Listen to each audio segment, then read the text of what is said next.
जब अर्थ का अपग्रेड शुरू हुआ और बाकी लोग दूसरी दुनियाओं में शिफ्ट हो गए, मैं अकेला रह गया। यहाँ तक कि गॉड ने भी मेरी एग्जिस्टेंस को नोटिस नहीं किया, सिर्फ इसलिए क्योंकि मेरा बॉडी बाकी लोगों से अलग था। अभी अभी मैंने देखा, स्कूल, रोड्स और मेरा घर सब पूरी तरह से खाली हैं। ऐसा लगा जैसे सब एक ही झटके में गायब हो गए हों और टाइम ही रुक गया हो। मैं कंफ्यूजन खड़ा था, तभी पीछे से एक फेरी आई और उसने सब एक्सप्लेन किया। धरती के एक्सपीरियंस पॉइंट्स पूरे हो गए थे, इसलिए अब उसे नेक्स्ट इरा में इवॉल्व करना था। टाइम 10 साल के लिए पूरी तरह से फ्रीज होने वाला था और दुनिया में डिवाइन पावर भरने वाली थी। अब लोग स्टेटस विंडो के जरिए यूनिवर्स और खुद के सीक्रेट्स को समझ पाएंगे, बिल्कुल परियों जैसे हायर बीइंग्स की तरह। लेकिन अर्थ एक डिस्ट्रक्शन इरा में भी एंटर कर रही थी और इंसानों को विलुप्त होने से बचाने के लिए गॉड ने उन्हें दूसरी दुनियाओं में भेज दिया ताकि वो डिवाइन एनर्जी सीख सकें और रेडी हो सकें। लेकिन मेरे केस में गॉड ने मुझे नोटिस ही नहीं किया क्योंकि मेरे पास कुछ स्पेशल स्किल्स थी। इसलिए कॉम्पेंसेशन के तौर पर एक देवदूत रीता मेरे साथ अगले 10 साल रहने वाली थी। पर अभी अर्थ डिवाइन पावर से खाली थी, तो मैं वो पावर सीख ही नहीं सकता था। मेरे पास सिर्फ एक ऑप्शन था, अपने बॉडी को ट्रेन करना। इस बीच रीता ने मेरी फूड और बाकी बेसिक चीजों का ध्यान रखा। मुझे तो बर्तन धोने की भी टेंशन नहीं थी। 5 साल तेजी से बीत गए। मैंने मार्क्समैनशिप सीखना शुरू किया। रीता मुझे गाइड करती रही और देखते देखते मैंने मार्शल आर्ट्स के भी 4 साल पूरे कर लिए। एक दिन रीता ने कहा, चलो स्पार करते हैं। मैंने अपनी 9 साल की मेहनत का सारा जोर लगा दिया, लेकिन उसने सिर्फ एक हाथ हिलाया और मैं हार गया। फिर उसने कहा, अब से मैं तुम्हारी स्पारिंग पार्टनर रहूंगी। मैं रेडी नहीं था, लेकिन उसी स्पारिंग में ही पूरा 1 साल बीत गया और फिर वो दिन आ ही गया। 10 साल बाद मैंने नई शुरुआत के लिए नए कपड़े पहने, रीता को बाय कहा और उस जगह पर पहुंचा जहां सब लोग गायब हुए थे। मैं थोड़ा नर्वस था लेकिन एक्साइटेड भी। रीता से बिछड़ने का दुख तो था, लेकिन अब मैं अपनी ओल्ड लाइफ में वापस जाने वाला था। घंटों बीत गए लेकिन कोई भी वापस नहीं आया। रीता थोड़ी घबराई हुई मेरे पीछे आई और बोली, शायद कुछ गड़बड़ हो गई है। मुझे गुस्सा आ गया। ऑलरेडी 10 साल वेट कर चुका हूं, क्या मुझे अब और 10 साल या 100 साल इंतजार करने होंगे? लेकिन 10, 20, यहां तक कि 50 साल भी बीत गए और लोग नहीं लौटे। हालांकि मेरा बॉडी परफेक्ट हो चुका था, मार्क्समैनशिप मास्टर लेवल तक पहुंच गया था, लेकिन मुझे अपने मॉम डैड का चेहरा भी ठीक से याद नहीं था। इन 50 सालों की मेहनत ने मुझे सुपर स्ट्रांग बना दिया, लेकिन अब कितना और झेल पाऊंगा? क्या वो लोग कभी लौटेंगे? मैं मार्शल आर्ट्स की सेम टेक्निक्स बार बार प्रैक्टिस करते करते बोर हो गया था। रीता नहीं चाहती थी कि मैं हार मानूं। उसने कहा, डिस्ट्रक्शन कभी भी आ सकता है। मैंने उसे बोला, अब से मैं पढ़ाई में फोकस करने वाला हूँ। एक ही काम करते रहने से बस जीना मुश्किल होता है। उसके बाद मैंने पूरे दिन किताबें पढ़नी शुरू की, novels, business books, history, geography, chemistry, सब कुछ। जब लाइब्रेरी की सारी किताबें खत्म हो गईं, तो मैंने दूसरे देशों की भाषाएं सीखनी शुरू की। फिर रीता और मैं वर्ल्ड टूर पर निकल पड़े। दुनिया घूमते घूमते मैंने हर जगह की किताबें पढ़ ली। हालांकि मुझे नहीं पता था कि कितना समय बीत चुका है, लेकिन मेरे पास थकने का वक्त नहीं था। महाविनाश से पहले बहुत कुछ करना बाकी था। रीता ने सोचा भी नहीं था कि सैकड़ों साल बीत जाने के बाद भी मैं अब तक यकीन करता हूं कि इंसान वापस आएंगे। उसने धीरे से प्रार्थना की, प्लीज सब इंसानों को वापस भेज दो, इससे पहले कि लुई अपनी हद पार करे। वो नहीं चाहती थी कि मैं खुद से हार मान लूं। जब पढ़ने को भी कुछ नहीं बचा, मैंने बुचरिंग सीखनी शुरू की। एक दिन जब मैं जंगली सुअर काट रहा था, रीता ने बोला, लुइस, अब 274 साल बीत चुके हैं। उसके लिए भी ये शॉकिंग था। फेरी के लिए भी ये बहुत लंबा टाइम था। उसने सोचा नहीं था कि मैं अब भी फ्यूचर के लिए तैयारी करता रहूंगा। मैंने कुछ नहीं कहा, बस अपनी बुचर स्किल्स पर काम करता रहा। 300वें साल तक मैंने ये कला पूरी तरह से मास्टर कर ली। अब मैंने ब्लैक स्मिथिंग शुरू की, लेकिन 5 साल में बस एक सोर्ड बनाई। रीता हंसते हुए बोली, ये तलवार तो मूली भी नहीं काट पाएगी। हालांकि उसने मजाक उड़ाया, लेकिन वो इसे यादगार के तौर पर रखना चाहती थी। अगले 50 सालों में मैंने बहुत से वेपन्स बनाए, लेकिन कोई भी उतना सेटिस्फाइंग नहीं था। फाइनली 1 सेंचुरी के बाद मैंने एक परफेक्ट स्पीयर बना लिया। अब मेरे पास बुचर, ब्लैकस्मिथ और मार्शल आर्टिस्ट तीनों की मास्टर स्किल्स थीं। अब साल और महीनों की गिनती मैंने छोड़ दी थी। सौभाग्य से रीता हमेशा साथ थी, लेकिन इंसानों के ना आने से अब वो भी टेंशन में थी। अगर लुइस अपनी लिमिट्स पार कर गया तो? वो चाहती थी कि मेरे लिए कुछ नया हो। लंबे सोच के बाद उसे समझ आया, शायद लुइस ने अब तक एक ही चीज फील नहीं की, प्यार। ये सोचते ही उसका फेस रेड हो गया। क्या मैं पागल हो रही हूं? एक फेरी के माइंड में ऐसे थॉट्स? लेकिन फिर उसने सोचा, अगर लुई तैयार होता तो मुझे कोई दिक्कत नहीं होती। तभी मुझे कुछ अजीब सा फील हुआ। मैंने रीता को बुलाया। वो थोड़ी कंफ्यूज्ड दिख रही थी। मैंने उसकी कमर पर बंधी उस सोर्ड की तरफ इशारा किया। ये वही तलवार थी जिसे उसने यादगार के तौर पर रखा था। लेकिन अचानक वो तलवार खुद खुद हवा में उड़ने लगी। घबराई हुई रीता उसे पकड़ने के लिए दौड़ी। तभी मेरे कपड़े उस दिन जैसे हो गए जब टाइम रुका था और सब कुछ धीरे धीरे अपनी रियल स्टेट में लौटने लगा। रीता ने भगवान से प्रार्थना की कि वह यह तलवार न ले, लेकिन जब उसने नीचे देखा तो पाया कि डिस्ट्रक्शन एरा शुरू हो चुका था। वो भी ऊपर उठने लगी। वो मुझे प्रॉपरली गुड बाय कहना चाहती थी, लेकिन भगवान की पावर के सामने वो कुछ नहीं कर पाई। इन हजारों सालों में हमारे बीच बहुत डीप बॉन्ड बन चुका था। जाते जाते उसका लास्ट लाइन था, हम एक बार भी किस तक नहीं कर पाए, और मैं चुपचाप उसे दूर जाते देखता रहा। रीता के जाने के बाद मैं सच में बहुत उदास हो गया। तभी मुझे उसकी बात याद आई। उसने खुद को एक फेरी यानी परी बताया था, एक हायर बीइंग। तो क्या इसका मतलब ये है कि अगर मैं भी कोई हायर बीइंग बन जाऊं तो शायद मैं उसे दोबारा देख सकूं? अब जब दुनिया का रीसेट खत्म हो चुका था, लोग धीरे धीरे वापस आने लगे। मेरी आंखें खुली तो देखा मैं लोगों की भीड़ में खड़ा हूं, और तभी मेरे सामने भी एक स्टेटस विंडो पॉपअप हुई। हर कोई अपने पिछले 10 साल के एक्सपीरियंस के बारे में बात कर रहा था। यानी उनके पास 10 साल की डिवाइन पावर की ट्रेनिंग थी, और मैं 1000 साल पीछे रह गया था। लेकिन उस वक्त मैं बस अपने मम्मी पापा से मिलना चाहता था। मुझे याद भी नहीं था कि वो कैसे दिखते हैं। जब मैं घर पहुंचा तो मुझे एक जानी पहचानी आवाज सुनाई दी, और माँ को देखते ही सारी यादें ताजा हो गईं। 1000 साल बाद भी उनके साथ बैठना वैसा ही लगा जैसे पहले था। डिनर का सीन बिल्कुल नॉर्मल था, बस एक फर्क था, उनकी बातें अब दूसरी दुनिया के एक्सपीरियंस पर फोकस्ड थी। जब उन्होंने मुझसे पूछा कि मैं कैसा हूं तो मैंने टाल दिया, बस कहा चिंता मत करो। उन्होंने बताया कि ज्यादातर लोग डिवाइन पावर कंट्रोल नहीं कर पा रहे, भले ही उन्हें 10 साल मिल गए। रात में काफी देर तक उनसे बातें करने के बाद मैं अपने कमरे में गया, और तभी देखा मैंने जो भाला 100 साल में बनाया था वो अब भी वहीं रखा था, शायद रीता की वजह से। अच्छा है, अब मुझे मॉन्स्टर्स से लड़ते समय नए वेपन्स ढूंढने की जरूरत नहीं पड़ेगी। मैंने स्टेटस विंडो खोली और देखा कि इस भाले का अटैक पावर 800 पॉइंट्स था। मुझे नहीं पता था कि ये ज्यादा है या कम, इसलिए मैंने ऑनलाइन उन लोगों की दी गई जानकारी खोजनी शुरू की जो दूसरी दुनिया से लौटे थे। मैंने पहले लेवल्स के बारे में जानकारी इकट्ठा की। लेवल 1 से 5 तक नॉर्मल इंसानी स्तर था।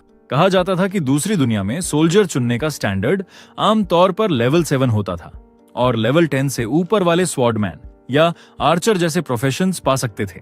लेवल 50 तक पहुंचने पर दूसरी प्रोफेशन चेंज करने का मौका मिलता था, जिसे एक्सपर्ट होने की निशानी भी माना जाता था। लेवल 100 पर पहुंचने पर तीसरी प्रोफेशन चेंज पॉसिबल थी, लेकिन तीसरी प्रोफेशन के बाद लेवलिंग बहुत मुश्किल हो जाती है, लिटरली नर्क जैसी हो जाती थी, और चौथी प्रोफेशन चेंज ऑलमोस्ट इम्पॉसिबल मानी जाती है।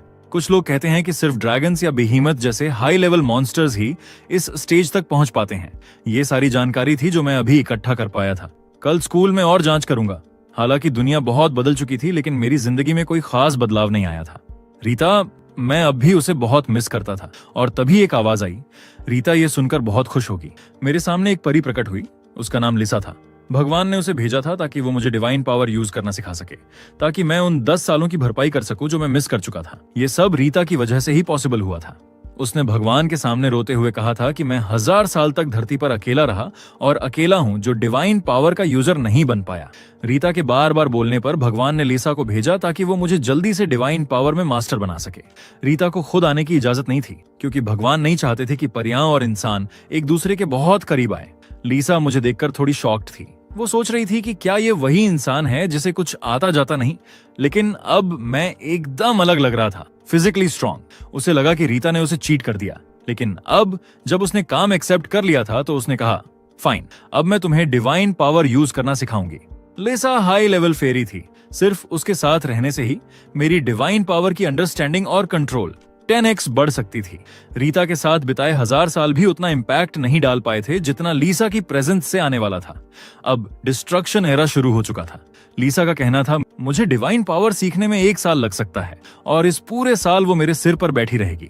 मैं थोड़ा परेशान हुआ, लेकिन उसने कहा, रिलैक्स, मैंने मैजिक किया है, नॉर्मल लोग मुझे देख नहीं सकते। अगली सुबह मैं जल्दी बाहर निकल गया। मेरी स्किल की वजह से अभी तक किसी को मेरी मौजूदगी का पता नहीं चला था, और इस स्किल को किसी भी तरह बंद नहीं किया जा सकता था। हालांकि लिसा ने कहा कि मेरी स्किल अच्छी थी। उसकी नजर में बाकियों की स्किल्स इससे कुछ भी नहीं थी। ये इंटेलिजेंस इकट्ठा करने का एक अच्छा मौका था। इस दौरान मैंने एक सुपर पावरफुल लड़की के बारे में सुना जिसे सब एम्प्रेस कहते थे। वो हमारी ही स्कूल की स्टूडेंट थी जिसने दूसरी दुनिया में बहुत अच्छा परफॉर्म किया था। और फिर मैंने सुना अब लेवल रिस्ट्रिक्टेड डंजन्स भी दिखाई देने लगे हैं। लिसा ने समझाया, डंजन्स एक तरह का जाल होते हैं जो भगवान खुद बनाते हैं। मॉन्स्टर्स को अट्रैक्ट करके वो उन्हें अंदर फंसाते हैं और रास्ता सील कर देते हैं। लेकिन इंसान मॉन्स्टर्स से अलग थे। अगर काबिल हो तो वो अंदर जा सकते हैं, बाहर आ सकते हैं। सो ये सेफ हंटिंग ग्राउंड्स जैसे बन जाते हैं। लेकिन कुछ मॉन्स्टर्स इतने स्ट्रांग होते हैं कि वो खुद के डंजन्स बना सकते हैं या जालों को तोड़ सकते हैं। इसलिए लिसा ने मुझे अलर्ट रहने को कहा। इस वक्त मॉन्स्टर्स कमजोर थे, तो उसने कहा मैं अभी मॉन्स्टर्स का शिकार करके लेवल अप कर सकता हूँ। आखिरकार मेरे पास एक मॉन्स्टर जैसा शरीर था, तो मैं आसानी से लेवल 25 तक के मॉन्स्टर्स को हरा सकता था। तभी लिसा ने कुछ महसूस किया और मुझे बताया कि मैं जल्द ही असली लड़ाई में उतर सकता हूँ। जैसे ही उसने बात पूरी की, अचानक क्लासरूम के बाहर शोर मचने लगा। पता चला एक बहुत बड़ा कीड़ों का झुंड हमला कर रहा है। न सिर्फ उनके साइज बढ़ चुके थे, बल्कि उनकी बॉडी भी काफी टफ लग रही थी। स्टूडेंट्स डर कर भागने लगे, क्योंकि जब उन्हें वापस भेजा गया था तो उनका डेटा रीसेट हो गया था और सब फिर से लेवल 1 पर आ चुके थे। मैंने जल्दी से एक लकड़ी की छड़ी तोड़ी और उसे कई बार घुमाया। जब मैंने रुका तो वो एक हथियार में बदल गया। कुछ और बनाने के बाद मैंने निकलने की तैयारी की। हालांकि मेरे पास इनविजिबल होने की स्किल थी, लेकिन लड़ते समय मैं देखा जा सकता था। इसलिए मैंने लिसा से पूछा कि क्या मेरी पहचान छिपाने का कोई तरीका है। इसलिए उसने मुझे एक मास्क दे दिया। मैंने 18वीं मंजिल से छलांग लगाई और एक जायंट ग्रास हॉपर को एक ही किक में उड़ा दिया। सिस्टम ने नोटिफाइड किया, लेवल 13। जायंट ग्रास हॉपर को मार डाला, 800 एक्सपी पॉइंट्स मिला, लेवल 3 हो गया और सभी फीचर्स इंप्रूव्ड हुआ। अपने बॉडी में चेंज फील करके मुझे समझ आ गया कि लेवल अप का यही मतलब था। भले ही मैजिक पावर बस थोड़ा सा इंक्रीज हुआ था, फिर भी मैं काफी खुश था। तभी मेरे पीछे अचानक कई बड़े साइज के कीड़े आ गए। मैंने धीरे से अपने हाथ में लकड़ी का भाला पकड़ा और नेक्स्ट मोमेंट उसे फुल फोर्स से फेंक दिया। एक giant and monster direct hit से तुरंत क्रश हो गया। फिर मैंने एक और वेपन निकाला और उस एंट को 2 हिस्सों में काट दिया। अचानक कई बिग साइज मच्छर भी आ गए। मैंने पहले एक को मार गिराया, लेकिन एक और मच्छर पीछे से चोरी छुपे आ गया और मुझे जोर से जमीन पर दबा दिया। लेकिन मेरे 1000 ईयर ओल्ड बॉडी को उसकी वीक सुई जैसी सूंड से क्या ही नुकसान होता। मेरा बॉडी तो काफी टाइम से ह्यूमन लिमिट से ऊपर था। लास्ट मच्छर से निपटने के बाद ऊपर से एक और ग्रास हॉपर आ गया। उसने अपने पंजे से अटैक किया, लेकिन मैंने इजीली डॉज कर लिया। तभी लिसा ने क्विकली वार्न किया कि और भी मॉन्स्टर्स रीइंफोर्समेंट के तौर पर आ गए हैं और मैं पूरी तरह से घिर चुका हूँ। लेकिन मुझे जरा भी डर नहीं लगा। मैंने अपना वेपन उठाया और पागलों की तरह इन मॉन्स्टर्स को मारना शुरू कर दिया। मेरा लेवल अब 6 तक पहुंच चुका था। लेकिन तभी अचानक आसमान से बिजली गिरी और सारे मॉन्स्टर्स जलकर राख हो गए। मेरे सामने एक लड़की खड़ी थी, मास्क पहने हुए, और उसकी उंगलियों पर बिजली चमक रही थी। जब मैं सोच रहा था कि क्या ये मैजिक था, लिसा ने मुझे ध्यान भटकाने से मना किया। लिसा ने मुझसे कहा, फोकस करो और बाकी बचे मॉन्स्टर्स को जल्दी खत्म करो। मेरे पास वाली लड़की इलेक्ट्रिक अटैक्स का यूज करके धीरे धीरे बाकी बचे हुए मॉन्स्टर्स को खत्म कर रही थी। लगातार ऐसे थंडर अटैक्स करने के लिए उसकी डिवाइन पावर बहुत ज्यादा होनी चाहिए। वो शायद लगातार लेवल अप भी कर रही थी, क्योंकि हर बार जब आप लेवल अप करते हो तो आपका स्टेमिना रिकवर हो जाता है और पॉसिबली डिवाइन पावर भी।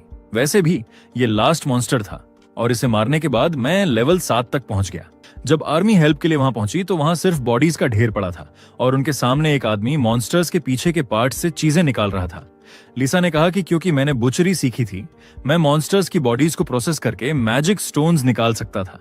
वो मुझे बताएगी कि मॉन्स्टर्स के किन हिस्सों में आमतौर पर मैजिक स्टोन मिलते हैं। जहां कई लोग मेरी स्ट्रेंथ देखकर हैरान थे, मैं तो पहले ही एक मैजिक स्टोन निकाल चुका था। लेकिन जब मैंने पीछे मुड़कर देखा तो देखा कि कई लोग मुझे देख रहे थे और मेरी फोटोज खींच रहे थे। उसी मोमेंट जो लड़की बिजली कंट्रोल कर रही थी वो मेरी तरफ आई। वो चाहती थी कि मैं उसके मॉन्स्टर्स को प्रोसेस करने में हेल्प करूं। यहीं मेरी एम्प्रेस से पहली मुलाकात हुई। उसकी बात सुनकर मैंने मना तो नहीं किया, लेकिन उससे पूछा कि वो इसके लिए मुझे क्या देगी। उसने सीधे सीधे कहा कि अगर मैं बॉडीज प्रोसेस कर दूं तो वो मुझे शवों का 40% दे देगी। ये सुनकर मैं खुशी से मान गया। आसपास के लोगों से मुझे पता चला कि वो लड़की असल में एम्प्रेस ही थी। उसकी पावर उतनी ही स्ट्रांग थी जितनी अफवाहों में सुनी थी। थोड़ी देर में डिसमेंटलिंग पूरा हो गया और एम्प्रेस ने सक्सेसफुली एक मैजिक स्टोन और कई मटेरियल्स कलेक्ट कर लिए। मैंने अपना हिस्सा उठाया और निकलने की तैयारी करने लगा, जबकि बाकी सब लोग अभी भी एम्प्रेस की पावर में खोए हुए थे। लिसा ने कहा कि टेंशन मत लो, क्योंकि फाइट खत्म होने के बाद इनविजिबिलिटी एक्टिवेट हो गई थी और लोगों को अचानक लगा कि मैं गायब हो गया हूँ। हर किसी ने सोचा कि मैं बहुत तेज चला गया, लेकिन असल में मैं उनके ठीक पीछे खड़ा था। हालांकि ये वही सिचुएशन थी जिसे मैं सबसे ज्यादा देखना चाहता था। फिर भी मुझे थोड़ा दुख हुआ। घर लौटने के बाद मैंने जो मटेरियल्स मिले थे उनसे कुछ डिफेंसिव इक्विपमेंट बनाने का प्लान किया, लेकिन शायद आर्मर के लिए मटेरियल्स पूरे नहीं थे। गुड थिंग ये थी कि जो रिस्ट और नी गार्ड्स मैंने बनाए वो काफी अच्छे थे। हालांकि लिसा ने मुझे याद दिलाया कि मॉन्स्टर मटेरियल से गियर बनाना थोड़ा कॉम्प्लिकेटेड होता है और बाद में किसी प्रोफेशनल क्राफ्ट्समैन को ढूंढना ज्यादा रिलायबल रहेगा। पर मुझे इस बात का पूरा भरोसा था, क्योंकि अब धरती पर सबसे बेहतरीन कारीगर शायद मैं ही था। ये देखकर लिसा फिर से चुप हो गई। क्या ये वाकई वही इंसान था जो कुछ भी नहीं कर सकता था, जैसा कि रीता ने बताया था? अब वो वापस जाकर रीता को एक्सपोज करना चाहती थी, लेकिन क्योंकि अब चीजें इस मोड पर आ चुकी थीं, लिसा ने कहा कि अगर मुझे डिवाइन पावर टेक्निक्स के बारे में जानना है तो पहले ये समझो, ये टूल्स को स्पेशल पावर्स देने के लिए मैजिक स्टोन या बाकी डिवाइन पावर क्रिस्टल्स यूज करने की टेक्निक थी। ये कुछ वैसा ही था जैसे अर्थ पर ब्लैकस्मिथिंग होती है, बस ये उससे ज्यादा एडवांस्ड लेवल का था। डिवाइन पावर से स्ट्रॉन्ग इक्विपमेंट बनाने की ये टेक्निक सुनकर मैं एक्साइटेड हो गया और लिसा को पकड़ लिया और उसे सिखाने की रिक्वेस्ट की। मेरे सडन एक्शन से लिसा थोड़ा शॉक हो गई। मुझे थोड़ा दूर हटाकर उसने कहा, ठीक है, मैं तुम्हें सिखाऊंगी। फिर लिसा ने कहा कि सीखने से पहले मुझे जरूरी मटेरियल्स और मैजिक स्टोन्स या ऐसे डिवाइन पावर क्रिस्टल्स रेडी करने होंगे जिनके प्रॉपर्टीज मैजिक स्टोन जैसी हों।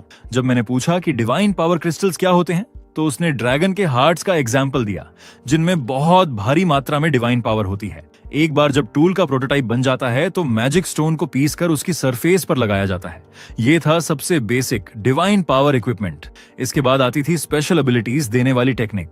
चूंकि मैं डिवाइन पावर कंट्रोल नहीं कर सकता था, अब लिसा को लगा कि मैं शायद ये बना नहीं पाऊंगा, लेकिन मैंने हार नहीं मानी और डिसाइड किया कि पहले ट्राई करता हूं। ये देखकर लिसा ने मुझे एक नई मेथड भी बताई। वो थी लार्ज क्वांटिटी में मैजिक स्टोन्स यूज करके डिवाइन पावर को मॉडिफाई करना। मतलब मैजिक स्टोन्स या डिवाइन पावर को कंज्यूम करके वेपन्स में फायर या आइस जैसी स्पेशल पावर्स देना। ये ऐसे इफेक्ट्स भी दे सकता था जैसे कि जब वेपन किसी अटैक को ब्लॉक करे तो यूजर का स्टेमिना धीरे धीरे रिकवर हो। किस वेपन में क्या पावर देनी है, ये पूरी तरह कारीगर की इच्छा पर डिपेंड करता था। इसलिए ओवरऑल स्पेशल एबिलिटीज ऐड करने के लिए बहुत स्ट्रॉन्ग डिजायर चाहिए होती थी। तो मैंने इक्विपमेंट बनाना शुरू किया और जल्दी ही रिस्ट और नी गार्ड्स रेडी हो गए। जब मैंने उन पर मैजिक स्टोन पाउडर छिड़का तो स्टेटस विंडो में नोटिफिकेशन आया, डिवाइन पावर टेक्निक्स लर्न्ड। लेकिन क्राफ्टिंग प्रोसेस अभी खत्म नहीं हुई थी, अभी भी कुछ मैजिक स्टोन्स बचे हुए थे। अब मैंने प्लान किया कि मैं मैजिक स्टोन के अंदर छुपी डिवाइन पावर को यूज करूंगा। मुझे आंखें बंद करके फोकस करता देख लिसा बहुत हैरान हुई। उसे लगा भी नहीं था कि मैं इतनी जल्दी इक्विपमेंट्स को स्पेशल एबिलिटीज देने की कोशिश करूंगा। उसी पल मैंने सोचा कि मैं चाहता हूं कि इस टूल में ग्रास हॉपर के हथियार जैसी तेजी हो। मैं सक्सेस के बहुत करीब था, लेकिन मैजिक स्टोन की कमी की वजह से मैं ऑलमोस्ट फेल हो गया। ये देखकर लिसा को थोड़ा अफसोस हुआ और उसने तुरंत डिवाइन पावर देकर मेरी हेल्प की। अगले ही पल अनगिनत एनर्जी मेरी हथेली में व्रिस्ट गार्ड के अंदर घुस गई। लिसा को लगा कि शायद ये अब भी फेल हो गया, लेकिन मैंने हल्का सा स्माइल किया क्योंकि मेरा डिवाइन पावर मेमोरी लेवल अब बढ़ चुका था। इसका मतलब ये भी था कि रिस्ट गार्ड ने स्पेशल एबिलिटीज गेन कर ली थी। मैंने अपना हाथ उठाया और धीरे से वेव किया। पास की आयरन चेन तुरंत कट गई और उसकी पावर बिल्कुल वैसी ही थी जैसी मैंने इमेजिन की थी। हालांकि लिसा ने मेरी हेल्प की थी, लेकिन पहली ही कोशिश में सक्सेस होने पर उसने मेरी तारीफ की। लेकिन क्योंकि मैंने अभी अभी पार्क का झूला तोड़ दिया था, मैं जल्दी से वहां से भाग गया। लिसा बस चुप रह गई क्योंकि वो उसे जादू से रिपेयर कर सकती थी। अगले दिन मैंने अपनी मम्मी को काफी देर तक समझाया। मैंने कहा कि मैं बस थोड़ा बाहर घूमने गया था और फाइनली बाहर निकलने में सक्सेस हो गया। रास्ते में मैंने लिसा को बताया कि मैं एम्प्रेस को फिर से देखना चाहता हूँ क्योंकि मुझे उसके कंट्रोल में डिवाइन पावर बहुत इंटरेस्टिंग लगी। एम्प्रेस की पावर्स उन लोगों से भी ज्यादा स्ट्रॉन्ग थीं जो दूसरी दुनिया में ट्रांसफर हुए थे, लेकिन लिसा ने कहा कि ये कोई बड़ी बात नहीं थी। आखिर उसके पास 10 साल का एक्सपीरियंस था। उसकी नजर में मैं ही था जो सच में स्पेशल था, बिना डिवाइन पावर के भी मॉन्स्टर्स के शेल को प्रोसेस करने में केपेबल। उसे भी इस बात पर काफी सरप्राइजिंग हुआ। जैसे ही उसने बात पूरी की, लिसा सडनली रुक गई। उसने पीछे मुड़कर देखा तो मैंने पूछा, क्या हुआ? लिसा ने कहा कि उसे एक मॉन्स्टर ग्रुप फील हुआ है जिसका लीडर लेवल 35 का आइस वुल्फ है। ये सुनकर मैं थोड़ा शॉक्ड था क्योंकि लिसा ने पहले कहा था कि कैटेक्लिज्म के अर्ली फेज में हाई लेवल मॉन्स्टर्स नहीं होते। मजबूरी में लिसा ने एक्सप्लेन किया कि उसे कल से ही कुछ ऑफ सा फील हो रहा था क्योंकि डे 2 पर जो मॉन्स्टर्स हमने मारे थे वो ऑलरेडी लेवल 10 से ज्यादा थे। अब अर्थ पर डेफिनेटली कुछ गड़बड़ थी। लिसा को लगा कि आगे चलकर शायद उसे मेरी मदद की जरूरत पड़े। मैं और पूछ पाता उससे पहले ही उसने कहा, चलो जल्दी, वहां की सिचुएशन अर्जेंट है। उसने ये भी समझाया कि ये मॉन्स्टर्स इतने स्ट्रॉन्ग क्यों हैं। कैटेक्लिज्म से पहले गॉड ने ह्यूमंस को दूसरी दुनिया में ट्रांसफर कर दिया था, लेकिन एनिमल्स को अर्थ पर ही छोड़ दिया। गॉड ने सोचा कि अर्थ पर एनिमल्स को 10 साल छोड़ने में कोई दिक्कत नहीं होगी, लेकिन एक अननोन एरर की वजह से अर्थ की टाइमलाइन ड्रास्टिकली चेंज हो गई थी। दूसरी दुनिया में सिर्फ 10 साल बीते थे, लेकिन अर्थ पर 1000 साल गुजर चुके थे। इन 1000 सालों में मैं रीता के साथ टाइम बिताने और चीजें सीखने में बिजी था, इसलिए टाइम शिफ्ट को नोटिस नहीं कर पाया। भले ही टाइमलाइन रीसेट हो चुकी थी, लेकिन जानवर जो सिर्फ 10 साल जीने वाले थे अब 1000 साल तक सरवाइव कर चुके थे। रिजल्ट अब साफ था, अर्थ के जानवर बहुत पावरफुल और इंटेलिजेंट बन चुके थे। लिसा जहां मुझे लेकर गई वहां पहले से ही खून फैला हुआ था। उसने बताया कि उसने सिचुएशन की रिपोर्ट कल ही भेज दी थी, लेकिन जब तक एडजस्टमेंट आता उसने होप की कि मैं इन मॉन्स्टर्स को क्लियर कर दूंगा और बाद में प्रॉपर रिवॉर्ड भी मिलेगा। लेकिन आइस वुल्व्स के इस पैक को देखकर मुझे समझ आ गया कि ये काम इतना इजी नहीं होगा। लकी बात यह थी कि करंट वुल्व्स बहुत ज्यादा स्ट्रांग नहीं थे और मुझे पीछे हटने की जरूरत नहीं पड़ी। मैंने तुरंत अपना स्पीयर उठाया, ऊपर जंप किया और वुल्व्स पर लैंड करते ही हमला कर दिया। इवन स्ट्रॉन्गेस्ट आइस वुल्फ भी मेरी सिंगल स्ट्राइक में खत्म हो गया। कल के लेवल अप की वजह से मेरी स्ट्रेंथ बहुत बढ़ चुकी थी। साइड पर लगभग 70 मॉन्स्टर्स थे। लीडर की मौत के बाद भी बाकी वुल्व्स ने हार नहीं मानी, लेकिन बाकी छोटे मॉन्स्टर्स तो मेरे लिए और भी आसान थे। जब मैं उन्हें मार ही रहा था, पीछे से चीखने की आवाजें आने लगी। कुछ लोग जो टाइमली एस्केप नहीं कर पाए अब वुल्व्स से घिरे हुए थे। दूसरी दुनिया के सेफ हंटिंग जोन्स के उल्टे यहाँ के वुल्व्स रियल थे और लेवल रिसेट लोग मैजिक यूज करके भी रेजिस्ट नहीं कर पा रहे थे। राइट मोमेंट पर मैंने अपना स्पीयर लेकर उन्हें बचाने के लिए डैश मारा। सिर्फ एक स्विंग में 2 वुल्व्स को मार गिराया। लेवल अप करते हुए मैं लेवल 9 तक पहुंच गया, लेकिन फिर रुक गया क्योंकि ये मेरा कोई प्रोफेशन नहीं था। मैं लेवल 10 तक नहीं पहुंच सकता था, लेकिन किस्मत से एक्स्ट्रा एक्सपी स्टोर हो रहा था। जब मैंने लोगों को बचाया तो साइड के कुछ लोग मुझे पहचान गए। मैं वही एस यूनिवर्सिटी का कल का मास्क वाला आदमी था, लेकिन उन्होंने जो टाइटल दिया वो थोड़ा वियर्ड था। एस यूनिवर्सिटी का प्रोक्टोलॉजिस्ट, एक speed based powerful warrior. Honestly ये सुनकर मैं थोड़ा ऑकवर्ड फील कर रहा था और लिसा मेरा मजाक उड़ाने से पीछे नहीं रही। वुल्व्स को मारते वक्त एक सरप्राइजिंग चीज हुई। एक ग्रे वुल्फ ने एक्चुअली एक आदमी को हॉस्टेज बना लिया। उसके स्मूथ मूव्स को देखकर लिसा ने गेस किया कि शायद उसने पहले भी ऐसा किया है, लेकिन ट्रू पावर के सामने ऐसी ट्रिक्स यूजलेस थीं। बोलते बोलते मेरा स्पीयर ऑलरेडी ग्रे वुल्फ की चेस्ट में जा चुका था। अब मेरे पास कोई वेपन नहीं था और वुल्व्स का पैक मुझ पर हमला करने की तैयारी कर चुका था। बट लिसा की ट्रेनिंग के कारण मेरा कॉम्बैट सेंस हाई था। वुल्व्स एक एक करके गिरने लगे। कुछ ही देर में मैंने 70 से ज्यादा वुल्व्स को खत्म कर दिया था। अब बारी थी हार्वेस्टिंग की, लेकिन स्पीयर इस काम के लिए अनकंफर्टेबल था। सो मुझे फ्यूचर में एक स्पेशल बुचर्स नाइफ बनाना होगा। इस बार इतने सारे कॉर्प्सेस थे कि मैं अकेले हैंडल नहीं कर सकता था। इसलिए मैंने आने वाली आर्मी से बात की कि वो लोग मैजिक स्टोन छोड़कर बाकी मटेरियल खरीद लें। ऐसे ही ये हंट खत्म हुआ। थोड़ी ही देर बाद आर्मी वाले पैसे लेकर आ गए। वो काफी जेनरस थे। लिसा ने भी कहा कि आगे चलकर उनके साथ अच्छे रिश्ते रखना मेरे लिए फायदेमंद रहेगा। लड़ाई के बाद ज्यादा टाइम नहीं बीता था कि मेरी इनविजिबिलिटी एक्टिव हो गई। ये चेक करने के बाद कि कोई मुझे नहीं देख पा रहा, मैं धीरे धीरे घर की तरफ निकल पड़ा। मुझे पता था कि आगे के लिए और प्रिपरेशन करनी पड़ेगी क्योंकि मॉन्स्टर्स और स्ट्रॉन्ग होते जा रहे थे। घर पहुंचने के बाद लिसा के गाइडेंस में मैंने स्टेटस विंडो खोली। अब प्रोफेशन चुनने का टाइम था। बहुत सारे ऑप्शंस थे। सबसे पहले मैंने असैसिन को रिजेक्ट कर दिया क्योंकि मेरे पास इनविजिबिलिटी पहले से ही थी। लिसा ने बताया कि जब मेरी डिवाइन पावर और बढ़ेगी तो इनविजिबिलिटी को मैं एक एक्टिव स्किल भी बना सकता हूँ। टोटल 23 प्रोफेशन थे और मैं कंफ्यूजन था। मैंने लिसा से सजेशन मांगा। वो थोड़ी हैरान हुई क्योंकि उसके हिसाब से अभी मेरे पास इतने सारे प्रोफेशन नहीं होने चाहिए थे। उसने कहा कि अगर थोड़ा इंतजार करूं तो ये 40 तक भी पहुंच सकते हैं। कुछ सोचने के बाद लिसा ने मुझे 2 ऑप्शन दिए, स्पीयरमैन और वॉरियर। क्योंकि मैंने हमेशा स्पीयर ट्रेनिंग की थी इसलिए ये मेरे लिए नेचुरल चॉइस थी। हालांकि उस दौरान मुझे अक्सर मार भी खानी पड़ती थी। फिर भी लिसा को लगा कि ये मेरी किस्मत है क्योंकि सीधे एक परी से स्किल सीखने का चांस बहुत रेयर होता है। उसने मुझे भरोसा दिलाया कि बाद में और सब प्रोफेशन मिलेंगे। आखिरकार मैंने स्पीयरमैन चुन लिया। मेरी सोच थी कि भाले से डैमेज ज्यादा डिसेंट होगा, लेकिन जब मैंने कंफर्म किया तो विंडो अलग तरीके से बदली। मुझे ब्लड स्पेयरमैन का ऑप्शन मिला। ये एक यूनिक प्रोफेशन था जिस पर मेरा नाम लिखा हुआ था। यूनिक प्रोफेशन हमेशा नॉर्मल वाले से ज्यादा पावरफुल होते हैं। लिसा ने तुरंत कहा कि मुझे इसे ही लेना चाहिए। हालांकि इन्हें लेवल अप करने के लिए ज्यादा एक्सपी चाहिए होती है, लेकिन वैल्यू हमेशा हाई रहती है। मैंने कंफर्म किया और तुरंत लेवल 18 तक पहुंच गया। लेकिन वहां एक ट्विस्ट हुआ। ब्लड स्पेयरमैन बदलकर ब्लर स्पेयरमैन बन गया। अब इसमें स्टील्थ में रहते हुए 10% अटैक पावर बोनस मिल रहा था। ये मेरे कॉस्मिक लोनर टाइटल की वजह से हुआ जिसने प्रोफेशन चॉइस को बदल दिया। मैं थोड़ा उदास हुआ, लेकिन अब चेंज करने का कोई तरीका नहीं था। नया प्रोफेशन लेने के बाद मेरे पूरे शरीर में पावर दौड़ गई। मैं और स्ट्रांग हो गया। लिसा के हिसाब से मुझे अभी कोई एक्टिव स्किल नहीं मिली थी, लेकिन उसने भरोसा दिलाया कि दूसरी या तीसरी प्रोफेशन चेंज तक मुझे स्ट्रांग स्किल जरूर मिलेंगी। उसके बाद लिसा ने कहा कि अब बाहर चलने का टाइम है। मॉन्स्टर्स को खत्म करना जरूरी था। मेरे अलावा और भी एजेंट्स ये काम कर रहे थे। यहाँ तक कि एम्प्रेस भी मॉन्स्टर हंटिंग टीम का हिस्सा थी। कुछ देर बाद हम अपने डेस्टिनेशन पहुंचे। सामने एक बहुत बड़ा बेयर था। उसकी पावर इतनी थी कि लोग उसका सामना करने से डर जाते। मैंने भाला उठाया, अटैक करने ही वाला था कि अचानक बहुत तेज आवाजें और वाइब्रेशन शुरू हो गईं। पहले लगा आर्मी ने रॉकेट फायर किया है, लेकिन असल में वो बेयर ही था जो सोल्जर्स पर अटैक कर रहा था। बेयर को सोल्जर्स के हमले से कुछ खास फर्क नहीं पड़ रहा था। न्यूज में भी आया था कि सरकार ने कई पावर यूजर्स को बुलाया है, लेकिन वो अभी तक पहुंचे नहीं थे। सोल्जर्स ज्यादा देर टिक नहीं पाएंगे, ये देखकर मैंने मास्क पहना और सही टाइम का इंतजार करने लगा। मेरी इनविजिबिलिटी स्किल से 10% अटैक बोनस मिलता है और स्पीयर टेक्निक से भी 10%। दोनों मिलकर मुझे डेडली स्ट्राइक करने का चांस दे सकते थे। जैसे ही मौका मिला, मैंने सीधे बियर के सिर पर स्ट्राइक किया।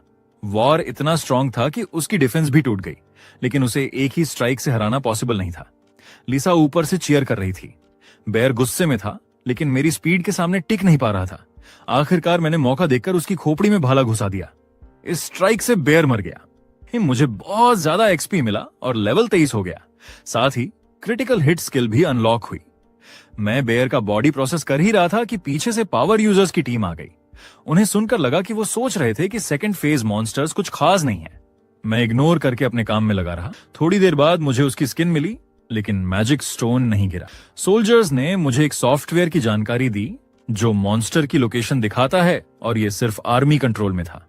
फिर मैंने बाकी रीजंस की भी सफाई की। 3 जगह मॉन्स्टर्स खत्म किए, लेकिन सिर्फ एक लेवल बढ़ा। शायद ये मेरे यूनिक प्रोफेशन की वजह से था। अगले दिन एक नोटिफिकेशन आया कि दूसरी दुनिया से कनेक्शन रिस्टोर हो गया है। अब लोग अपने असली शरीर से वहां जाकर क्वेस्ट्स कर सकते थे, लेकिन मैं अकेला नहीं जा सकता था। लिसा ने कहा कि जब तक मैं हायर बीइंग नहीं बन जाता, तब तक मुझे ये मौका नहीं मिलेगा। अगर बन गया तो न सिर्फ दूसरी दुनिया बल्कि हेवन तक भी जा सकूंगा और रीता से भी मिल पाऊंगा। ये सुनकर मुझे थोड़ी राहत मिली। मम्मी और पापा को मैंने कहा कि वो सेफ्टी के लिए दूसरी दुनिया में चले जाएं। मेरी माँ ने पहली बार मान लिया कि मैं ही वो मास्क वाला इंसान हूं जो न्यूज में दिखा था। आखिरकार वो लोग चले गए और लिसा को भी वापस जाना पड़ा अपने काम पूरे करने। कुछ दिन बाद लिसा लौटी और अपने असली रूप में सामने आई। उसने मुझे टास्क रिवॉर्ड दिया, +1 सभी एट्रीब्यूट्स और इटर्नल फ्लेम। लिसा ने बताया कि ये फ्लेम कभी बुझती नहीं और ये रीता ने मेरे लिए चुनी थी। ये सुनकर मुझे बहुत अच्छा लगा। फिर लिसा ने सच बताया कि धरती के मॉन्स्टर्स स्ट्रॉन्ग क्यों हो रहे हैं। असल में भगवान ने टाइम रोकने के लिए अपनी पावर का इस्तेमाल किया, जिसकी वजह से सब क्रिएचर्स और ज्यादा पावरफुल और वायलेंट हो गए। इसके बाद उसने मुझे नया मिशन दिया, एक डिस्ट्रक्शन ट्रैप बनाना। ये मॉन्स्टर्स को अट्रैक्ट करेगा और डंजन की तरह फंसाकर खत्म कर देगा। लिसा ने मटेरियल्स दिए जिनमें बड़े बड़े मैजिक स्टोन्स और रेयर मेटल्स थे। साथ ही हेवन के बेस्ट इक्विपमेंट्स और एक डिटेल्ड ब्लूप्रिंट भी मिला। ये देखकर मेरी फॉर्जिंग की इच्छा जाग उठी। मैंने तैयारी की और इटर्नल फ्लेम जलाकर सबसे बड़े मैजिक स्टोन को उसमें डाल दिया। जब आग की लपटों ने मैजिक स्टोन को पूरा घोल दिया तो मैंने अपना हथौड़ा निकाला और उसे 72 बार मारा। तभी मैं ये छोटा क्यूब बना पाया। लिसा मेरी फॉर्जिंग टेक्निक को देखकर हैरान थी।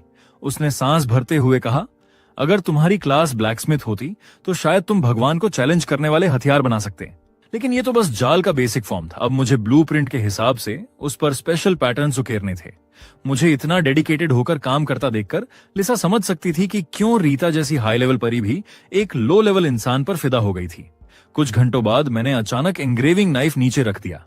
मेरे हाथों में एक चमकदार सरफेस और मुश्किल पैटर्न्स वाला क्यूब तैर रहा था। उसी समय मुझे द लेजेंडरी क्रिएटर का टाइटल मिला, जो प्रोडक्शन एफिशिएंसी को 20% बढ़ा देता था। मेरे हाथ में डिवाइन पावर क्यूब देखकर लिसा की आंखें डिसबिलीफ से भर गईं। उसे यकीन नहीं हो रहा था कि मैंने इतना जल्दी पूरा कर लिया। असल में मैंने पूरे 5 घंटे नॉन स्टॉप काम किया था। ये सुनकर लिसा को एहसास हुआ कि वो मुझे इतने लंबे वक्त से काम करता देख रही थी। क्यूब को हाथ में लेकर लिसा समझ गई कि मैंने इसे पूरा कर लिया है, लेकिन मुझे ज्यादा प्राउड न बनाने के लिए उसने कहा कि ये काम बस रिक्वायरमेंट्स को मुश्किल से पूरा करता है। अब सिर्फ फाइनल डिवाइन आर्ट स्टेज बचा था, जिसके लिए लिसा को अपनी साथी परियों को बुलाना पड़ा। मैं सीक्रेटली उम्मीद कर रहा था कि रीता भी आएगी। अगले ही पल दूसरी परियां में आ गईं। उन्होंने डिवाइन आर्ट के डिटेल्स पर डिस्कशन किया और ये सोचकर शॉक्ड थीं कि एक नॉर्मल इंसान डिस्ट्रक्शन ट्रैप बना सकता है। सब रेडी होने के बाद मैंने एनर्जी स्टोन पकड़ा और तीनों परियों का इंतजार किया, लेकिन उन्होंने कहा, तुम्हें बस डिस्ट्रक्शन ट्रैप को पूरा करने की स्ट्रॉन्ग इच्छा रखनी होगी, बाकी हम संभाल लेंगे। तीनों परियों ने मेरे शोल्डर्स पर हाथ रखा। अगले ही पल हर डायरेक्शन से डिवाइन पावर मुझ पर दबाव डालने लगी। ये हाई बीइंग्स की पावर थी। इतना स्ट्रॉन्ग दबाव मुझे क्रश करने वाला था। मेरी हालत देखकर लॉन्ग हेयर्ड परी मुस्कुराई, इतना भी सह नहीं कर पा रहे? मैंने तुरंत जवाब दिया, ये काफी नहीं है। मुझे फोकस करना था और कुछ ऐसा बनाना था जो मॉन्स्टर्स के लिए बेहद अट्रैक्टिव हो। कुछ ऐसा जो 1000 साल से अकेले घूमते जानवर भी रेजिस्ट न कर पाए। जैसे ही मैंने अपनी इच्छा सेट की, एनर्जी मेरे अंदर से फूट पड़ी। तेज रोशनी के बाद और कॉम्प्लेक्स क्यूब धीरे धीरे सामने आया। इसमें 2 रेयर एट्रीब्यूट्स जुड़ गए थे। ये रैंडम एट्रीब्यूट्स डिवाइन आर्ट के दौरान जुड़ते हैं और ट्रैप की पावर को काफी बढ़ा देते हैं। परियान मेरी स्मिथिंग स्किल्स की तारीफ करने लगी। अब अगला स्टेप था परियों के साथ ट्रैप को सही जगह पर रखना। लेकिन जैसे ही हम बाहर निकले, सामने का सीन देखकर मैं शॉक रह गया। इतनी तबाही मैंने सोचा भी नहीं था कि कुछ ही दिनों में मॉन्स्टर्स ने धरती को इतना बर्बाद कर दिया होगा। जल्द ही परियों को एक सही जगह मिल गई, खाली पहाड़ की चोटी। लिसा ने क्यूब हवा में फेंका। डिवाइन क्यूब ने तुरंत स्ट्रॉन्ग एनर्जी रिलीज की, लेकिन अगले ही पल क्यूब धूल में बदल गया। फिर एक वायलेंट वाइब्रेशन हुआ। उसी समय मॉन्स्टर्स जैसे किसी चीज से अट्रैक्ट हुए और ट्रैप की तरफ पागलों की तरह दौड़ने लगे। परियां इस तरह के ट्रैप को डंजन कहती थी। इफेक्ट उम्मीद से कहीं ज्यादा था। लॉन्ग हेड परी ने फिर से मेरे ट्रैप बनाने के स्किल्स को कंफर्म किया। लिसा ने बाकी जगहों पर भी डंजन एक्टिवेट किए, लेकिन पुराने वाले अब काम के नहीं थे। उसने मेरे बनाए डंजन की खुशबू मैजिक से उनमें ट्रांसफर कर दी थी। उनसे बात करने के बाद मैंने नीचे मौत की ओर भागते मॉन्स्टर्स को देखा और थोड़ा सैड फील किया। वो भी मेरी तरह 1000 साल सरवाइव कर चुके थे, लेकिन आखिरकार परियों और भगवान द्वारा इजीली कंट्रोल किए जा रहे थे। इंसान भी ऐसे ही थे। हमारे पास रेजिस्ट करने का कोई चांस नहीं था और हमें सीधा दूसरी दुनिया में फेंक दिया जाता था। हम सब भगवान के हाथों के खिलौने थे। एक गलती ने मुझे 1000 साल तक धरती पर अकेला छोड़ दिया। इन 1000 सालों में रीता के बिना मैं पागल हो जाता, लेकिन अब रीता भी पास नहीं थी। इसलिए मुझे स्ट्रांग बनना था, इतना स्ट्रांग कि कोई मुझे मैनिपुलेट ना कर सके, ताकि एक दिन मैं पूरी तरह आजादी पा सकूं। डंजन बनने के बाद लिसा अपने छोटे फॉर्म में वापस आ गई। असल में धरती को स्टेबल करने के लिए 27 और डंजन्स चाहिए थे, लेकिन परियां पहले ही लौट चुकी थीं। लिसा ने समझाया, इस तरह के डिस्ट्रक्शन ट्रैप बनाने में बहुत ज्यादा मैजिक पावर लगती है। पहले वाली तीनों परियों की मैजिक खत्म हो चुकी है और रिकवर होने में कई दिन लगेंगे। मैंने पूछा, क्या दूसरी परियां भी आ सकती हैं, जैसे रीता? ये सुनते ही लिसा ने मेरा कंफ्यूजन खत्म कर दिया। रीता बहुत बिजी है, उसने तुम्हारे लिए बहुत काम किया है, इसलिए अभी धरती पर नहीं आ सकती। रीता के बारे में जानकर मैं अपने वर्कशॉप बेस पर लौटा और कुछ इनिशियल काम करने का सोचा। वहां पहुंचकर मैं मोटिवेट हो गया। मैंने ठान लिया कि आज पहले कुछ ट्रैप्स बनाऊंगा और बाद में फेरीज के आने पर उन्हें परफेक्ट करूंगा। लेकिन उसी समय लिसा टेबल पर रखी मटेरियल्स पर ध्यान देने लगी। मेरे परफॉर्मेंस को देखकर उसने मुझे छोटा गिफ्ट देने का सोचा। उसने मैजिक से मेरे पास की एनिमल हाइड्स की क्वालिटी अपग्रेड कर दी। इन परफेक्ट हाइड्स को देखकर मेरी स्मिथिंग की इच्छा ट्रैप बनाने से ऊपर निकल गई।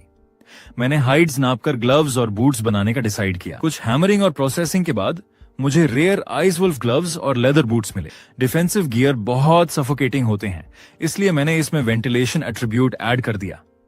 लिसा मेरी स्पीड देखकर हैरान थी। उसने सोचा भी नहीं था कि मेरे स्किल्स इतनी तेजी से इंप्रूव हो रहे हैं। अगला स्टेप था बेयर के खाल से आर्मर बनाना। लिसा मुस्कुराकर सैटिस्फाइड बैठी थी, जबकि मैं काम कर रहा था।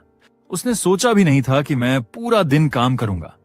एक फेरी होते हुए भी उसे नींद आने लगी, लेकिन मैं रुकने वाला नहीं था, क्योंकि आर्मर लाइफ सेविंग इक्विपमेंट था। कुछ घंटों बाद मेरी तेज आवाज से लिसा उठ गई। अब unique great bear hide armour तैयार था, लेकिन मैं यहीं नहीं रुका। मैंने इसमें स्पेशल अटैक सिस्टम जोड़ने का सोचा। आइस वुल्फ के दांत और बोन से आर्मर एनहांस किया। अब आर्मर की एट्रीब्यूट्स दोगुनी हो गई और उसमें हिडन स्किल भी आ गई। अगर लड़ाई में मुझ पर हमला होता तो आर्मर खुद थॉर्न्स निकालकर काउंटर अटैक करता। लिसा ने नोटिस किया कि मुझे ऐसे वेपन्स और आर्मर्स पसंद हैं जो ब्लेड्स या स्पाइक्स ग्रो करते हैं। एनहांस होने के बाद आर्मर को 2 और एट्रीब्यूट्स मिले। अब मटेरियल्स ऑलमोस्ट खत्म हो चुके थे, सिर्फ कुछ बोन्स बची थी। मैंने उनका आधा हिस्सा बोन नाइफ्स बनाने में लगाया ताकि मॉन्स्टर्स के कॉर्पस प्रोसेस कर सकूं। बाकी से अपने लिए नया मास्क बनाया। पूरा इक्विपमेंट पहनने के बाद मुझे इंस्टेंट पावर अप फील हुआ, लेकिन तभी बाहर से हैवी वाइब्रेशंस आने लगे। लिसा ने मैजिक से चेक किया और बताया कि आर्मी मॉन्स्टर्स से लड़ रही है। मेरा चेहरा बदल गया। मेरे एरिया में डंजन तो था, फिर भी मॉन्स्टर्स बाहर थे। अलार्म की आवाज आई। दूसरे लेवल के मॉन्स्टर्स डिस्ट्रिक्ट में घुस आए थे। मुझे भाले को अपग्रेड करना पड़ा। मैंने स्पीयर को यूनिक ग्रेड तक एनहांस किया। अब उसमें 20% क्रिटिकल हिट चांस भी आ गया था। पूरी तरह रेडी होकर मैं बैटलफील्ड की ओर निकला। थोड़ी देर में लिसा ने टारगेट देखा। सामने रब्बल के बीच सैकड़ों मीटर लंबा जायंट चीटा खड़ा था। उसने फाइटर जेट को एक ही पंजे से गिरा दिया। टैंक्स और रॉकेट्स का भी उस पर कोई असर नहीं था। अगले ही पल चीटा ने सोल्जर्स पर जंप किया। मुझे लगा था सब ऑलरेडी दूसरी दुनिया भेज दिए गए होंगे, लेकिन कुछ मिलिट्री और फर्स्ट क्लास प्रोफेशनल्स अभी भी धरती पर लड़ रहे थे। मैंने सोचा, अगर देश और धरती ही खत्म हो जाए तो दूसरी दुनिया में सरवाइव करने का क्या फायदा।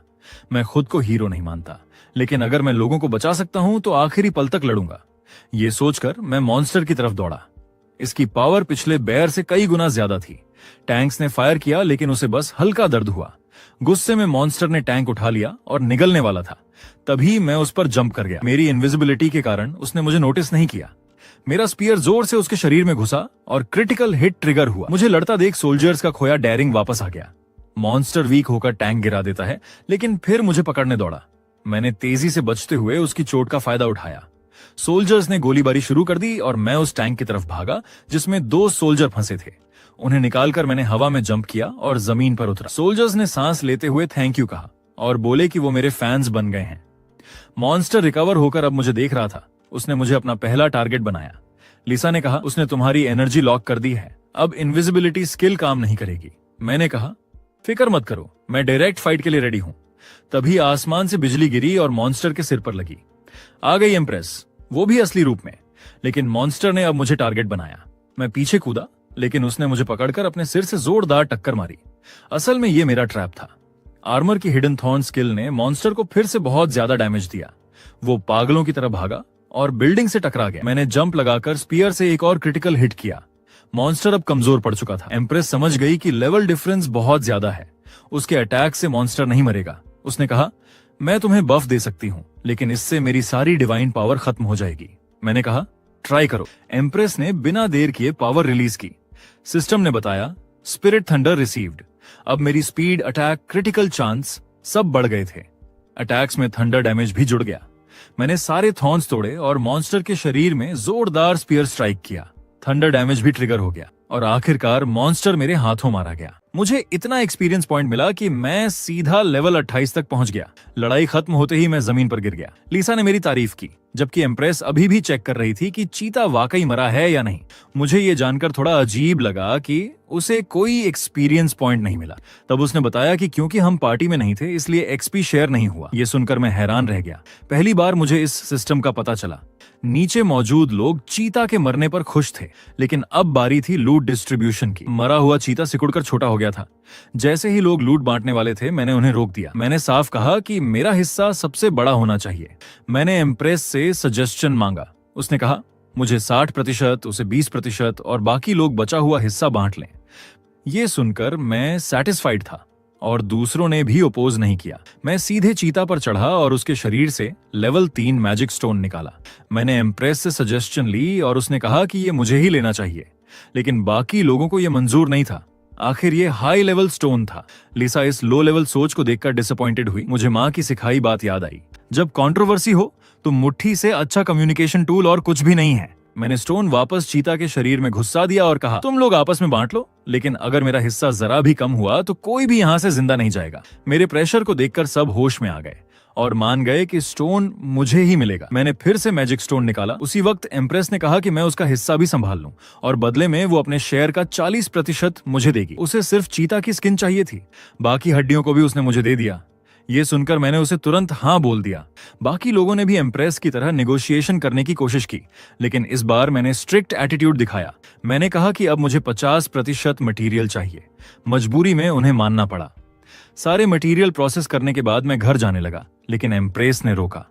उसने कहा कि मेरी इनविजिबिलिटी बहुत स्ट्रांग है, वो भी मुश्किल से नोटिस कर पाई। असल में वो मेरे साथ पार्टी बनाना चाहती थी। मैंने सीधे मना कर दिया। उसने जबरदस्ती नहीं की, क्योंकि उसे धरती पर और लड़ाइयां लड़नी थीं। जाते जाते उसने मुझे अपना बिजनेस कार्ड दिया। उसका नाम था कंग मराई, लेकिन मेरा उससे कांटेक्ट करने का कोई इरादा नहीं था, इसलिए कार्ड जेब में रख लिया। इतना मटेरियल लेकर मैं और लिसा घर लौट आए और वर्कशॉप में काम जारी रखा। मैंने पहले कुछ डिस्ट्रक्शन ट्रैप्स बनाने का फैसला किया। लिसा अभी सोच रही थी कि धरती पर इतने स्ट्रॉन्ग मॉन्स्टर्स क्यों आ रहे हैं। हालांकि अभी हाल ही में कैटास्ट्रोफी हुआ था, लेकिन लेवल 3 के मॉन्स्टर्स पहले ही आ चुके थे। उसने कहा कि अभी धरती पर कोई भी सेकंड प्रोफेशन वाले प्रोफेशनल्स नहीं हैं। फिर भी मॉन्स्टर्स तीसरे लेवल तक डेवलप हो चुके हैं। इंसान डिवाइन पावर की मदद से दूसरी दुनिया में जाकर स्ट्रॉन्ग हो सकते थे, लेकिन मॉन्स्टर्स की ग्रोथ बहुत तेज थी। मैंने काल्मनेस के साथ कहा, फिलहाल कोई सॉल्यूशन नहीं है, तो जो कर सकते हैं वही करते हैं। हमारी बातों से पता चला कि सिर्फ हमारे देश में ही लेवल 3 मॉन्स्टर्स दिख रहे थे। मैंने अंदाजा लगाया कि ये डिस्ट्रक्शन ट्रैप्स की वजह से हो रहा है। मॉन्स्टर्स को इनसे खतरा महसूस हुआ और वो प्रेशर्ड होकर तेजी से डेवलप होने लगे। लिसा को पहले शक हुआ, लेकिन फिर मानना पड़ा कि ये हाइपोथेसिस सही हो सकता है। फिर भी अगर ट्रैप्स ना हो तो मॉन्स्टर्स इंसानों को मारकर और भी स्ट्रांग हो जाते। मतलब ट्रैप्स जरूरी थे, भले ही वो उनकी ग्रोथ को तेज कर रहे थे। मैंने ट्रैप्स बनाना जारी रखा। लिसा सोच रही थी कि क्या मुझे सच में सिर्फ ये चीजें बनाकर खुशी मिलती है। मैंने कहा कि मैं ये सिर्फ एक्सपीरियंस के लिए कर रहा हूँ। 1000 साल तक जिंदगी स्टेबल थी, ये न्यू थिंग्स एक्सपीरियंस करना ही मेरे लिए नया था। उसने कहा कि जब मैं और स्ट्रांग बनूंगा तो और भी अलग एक्सपीरियंसेस मेरा इंतजार कर रहे होंगे। यही मेरा भी मानना था कि खुद को लगातार स्ट्रांग बनाता रहूं। कुछ टाइम बाद रात हो गई और फेरीज वापस आई, जिन्होंने अपनी माना रिकवर कर ली थी। डिस्ट्रक्शन ट्रैप परफेक्ट करने के बाद वो अलग अलग देशों में डंजन सेट करने निकल गए। घर आकर मैं नहाया। आईने में देखकर लगा कि मेरा शरीर पहले से ज्यादा मस्कुलर हो गया है। मैंने लिसा से पूछा तो उसने कहा कि ये तो हर लेवल अप के साथ बढ़ता ही है। अब समझ आया कि चेहरा भी हैंडसम लगने लगा है। ये सुनकर मैं खुश होकर मसल्स दिखाने लगा। लिसा ने मुझे चिप्स फेंककर टीवी से हटने को कहा। अगले दिन सुबह उठते ही सिस्टम ने नई स्किल दी, रेस्ट। पहले तो मैं इसे हल्के में ले रहा था, लेकिन लिसा बोली कि ये एसएस लेवल डिफिकल्टी वाली स्किल है जिसे उसने भी मास्टर नहीं किया। असल में मैं हर रात बेटर स्लीप टेक्निक्स ट्राई करता था, इसी वजह से ये स्किल मुझे मिल गई। रेस्ट अभी सिर्फ स्लीप रिकवरी बढ़ाता था, लेकिन डेवलप होने के बाद बहुत पावरफुल होगा। लिसा ने बताया कि स्किल्स भी डेवलप हो सकती हैं, जैसे प्रोफेशंस। मेरी स्पीयर स्किल और बैटल स्किल भी अपग्रेड हो सकती थी, लेकिन कंडीशन बहुत हार्ड थी। मुझे लेवल 4 के मैजिक स्टोन चाहिए था, यानी अभी शॉर्ट टर्म में अपग्रेड पॉसिबल नहीं था। लिसा को लगता था कि मेरी लेवलिंग स्लो है, क्योंकि मेरा यूनिक प्रोफेशन ज्यादा एक्सपी कंज्यूम करता है। अभी मैं सबसे स्ट्रांग था क्योंकि 1000 साल की मार्शल आर्ट्स प्रैक्टिस थी, लेकिन बाकी लोग भी धीरे धीरे डिवाइन पावर सीखकर मुझे कैच कर लेंगे। अगर मैंने डिवाइन पावर मास्टर कर ली तो मैं ऐसा मॉन्स्टर बन सकता था जो गॉड को भी चैलेंज करे। 2 दिन बाद माँ मुझे दूसरी दुनिया से ब्रेकफास्ट देने आई और जल्दी लौट गई। तभी न्यूज में वही जगह दिखाई गई जहां मैंने जायंट चीटा को मारा था, लेकिन उसका डेड बॉडी गायब था। सबने कहा कि डंजन ने डेड बॉडी निगल लिया होगा, लेकिन मुझे शक हुआ कि चीता प्रेग्नेंट थी। और अचानक कैमरे में मैंने एक ब्लैक चीटा की प्रेजेंस देखी। शायद उसकी पावर इनविजिबिलिटी थी। मुझे अफसोस हुआ कि अगर जायंट चीटा को पूरा काटकर चेक किया होता तो ये हिडन डेंजर कभी न रहता। इस छिपे हुए खतरे की जड़ उन लोगों में थी जिन्होंने मटेरियल्स के लिए झगड़ा किया और बॉडी को टाइम पर नहीं काटा। लिसा की बातें मेरी जिम्मेदारी को कम नहीं कर सकती थी। मैं अभी भी काफी केयरलेस था। मेरी निराशा देख के लिसा को अचानक लगा कि वो मुझे पूरी तरह से अभी तक समझ ही नहीं पाई है। मुझे आखिर समझ आया कि जब चीता क्लियरली एक होपलेस सिचुएशन में था तो उसका स्ट्रगल अपग्रेड के लिए नहीं, बल्कि अपने पेट में छुपे बच्चे को हाइड करने के लिए था। मैंने पहले बॉडी को पूरा नहीं काटा था, लास्ट का आधा सीन पर मौजूद लोगों के लिए छोड़ दिया था। अब पीछे सोचूं तो चीता का बच्चा डेफिनेटली अपनी इनविजिबिलिटी स्किल का यूज करके अंदर ही छुप गया होगा, और जब मैं चला गया तो लोग लूट के बंटवारे के लिए झगड़ पड़े। इसलिए माँ चीता का बॉडी शायद काफी देर तक पड़ा रहा और बच्चा शायद तभी पैदा हुआ। लेकिन अब लिसा ने और भी खराब रिजल्ट के बारे में सोचा। चीता को मारने में कई लोग शामिल थे। छोटा चीता पैदा होते ही अपनी माँ का बॉडी खा गया और वहाँ कई फर्स्ट लेवल ह्यूमंस मौजूद थे। ये सुनते ही मैं पूरा कांप गया और पूछा, क्या ये छोटा चीता 3rd लेवल का है? लिसा ने कॉन्फिडेंट होकर कहा, स्पेशल इनविजिबिलिटी एबिलिटीज वाला छोटा चीता डेफिनेटली 3rd लेवल का है। ये सुनकर मैं चुप हो गया और नॉइजी टीवी बंद कर दिया। लिसा सच में जानना चाहती थी कि क्या मुझे मॉन्स्टर का सामना करने का कॉन्फिडेंस है। इस पर मैं नेचुरल कॉन्फिडेंस से भरा था। उसकी एबिलिटी भी इनविजिबिलिटी थी और मुझे जरूरी नहीं कि उससे हारना पड़े।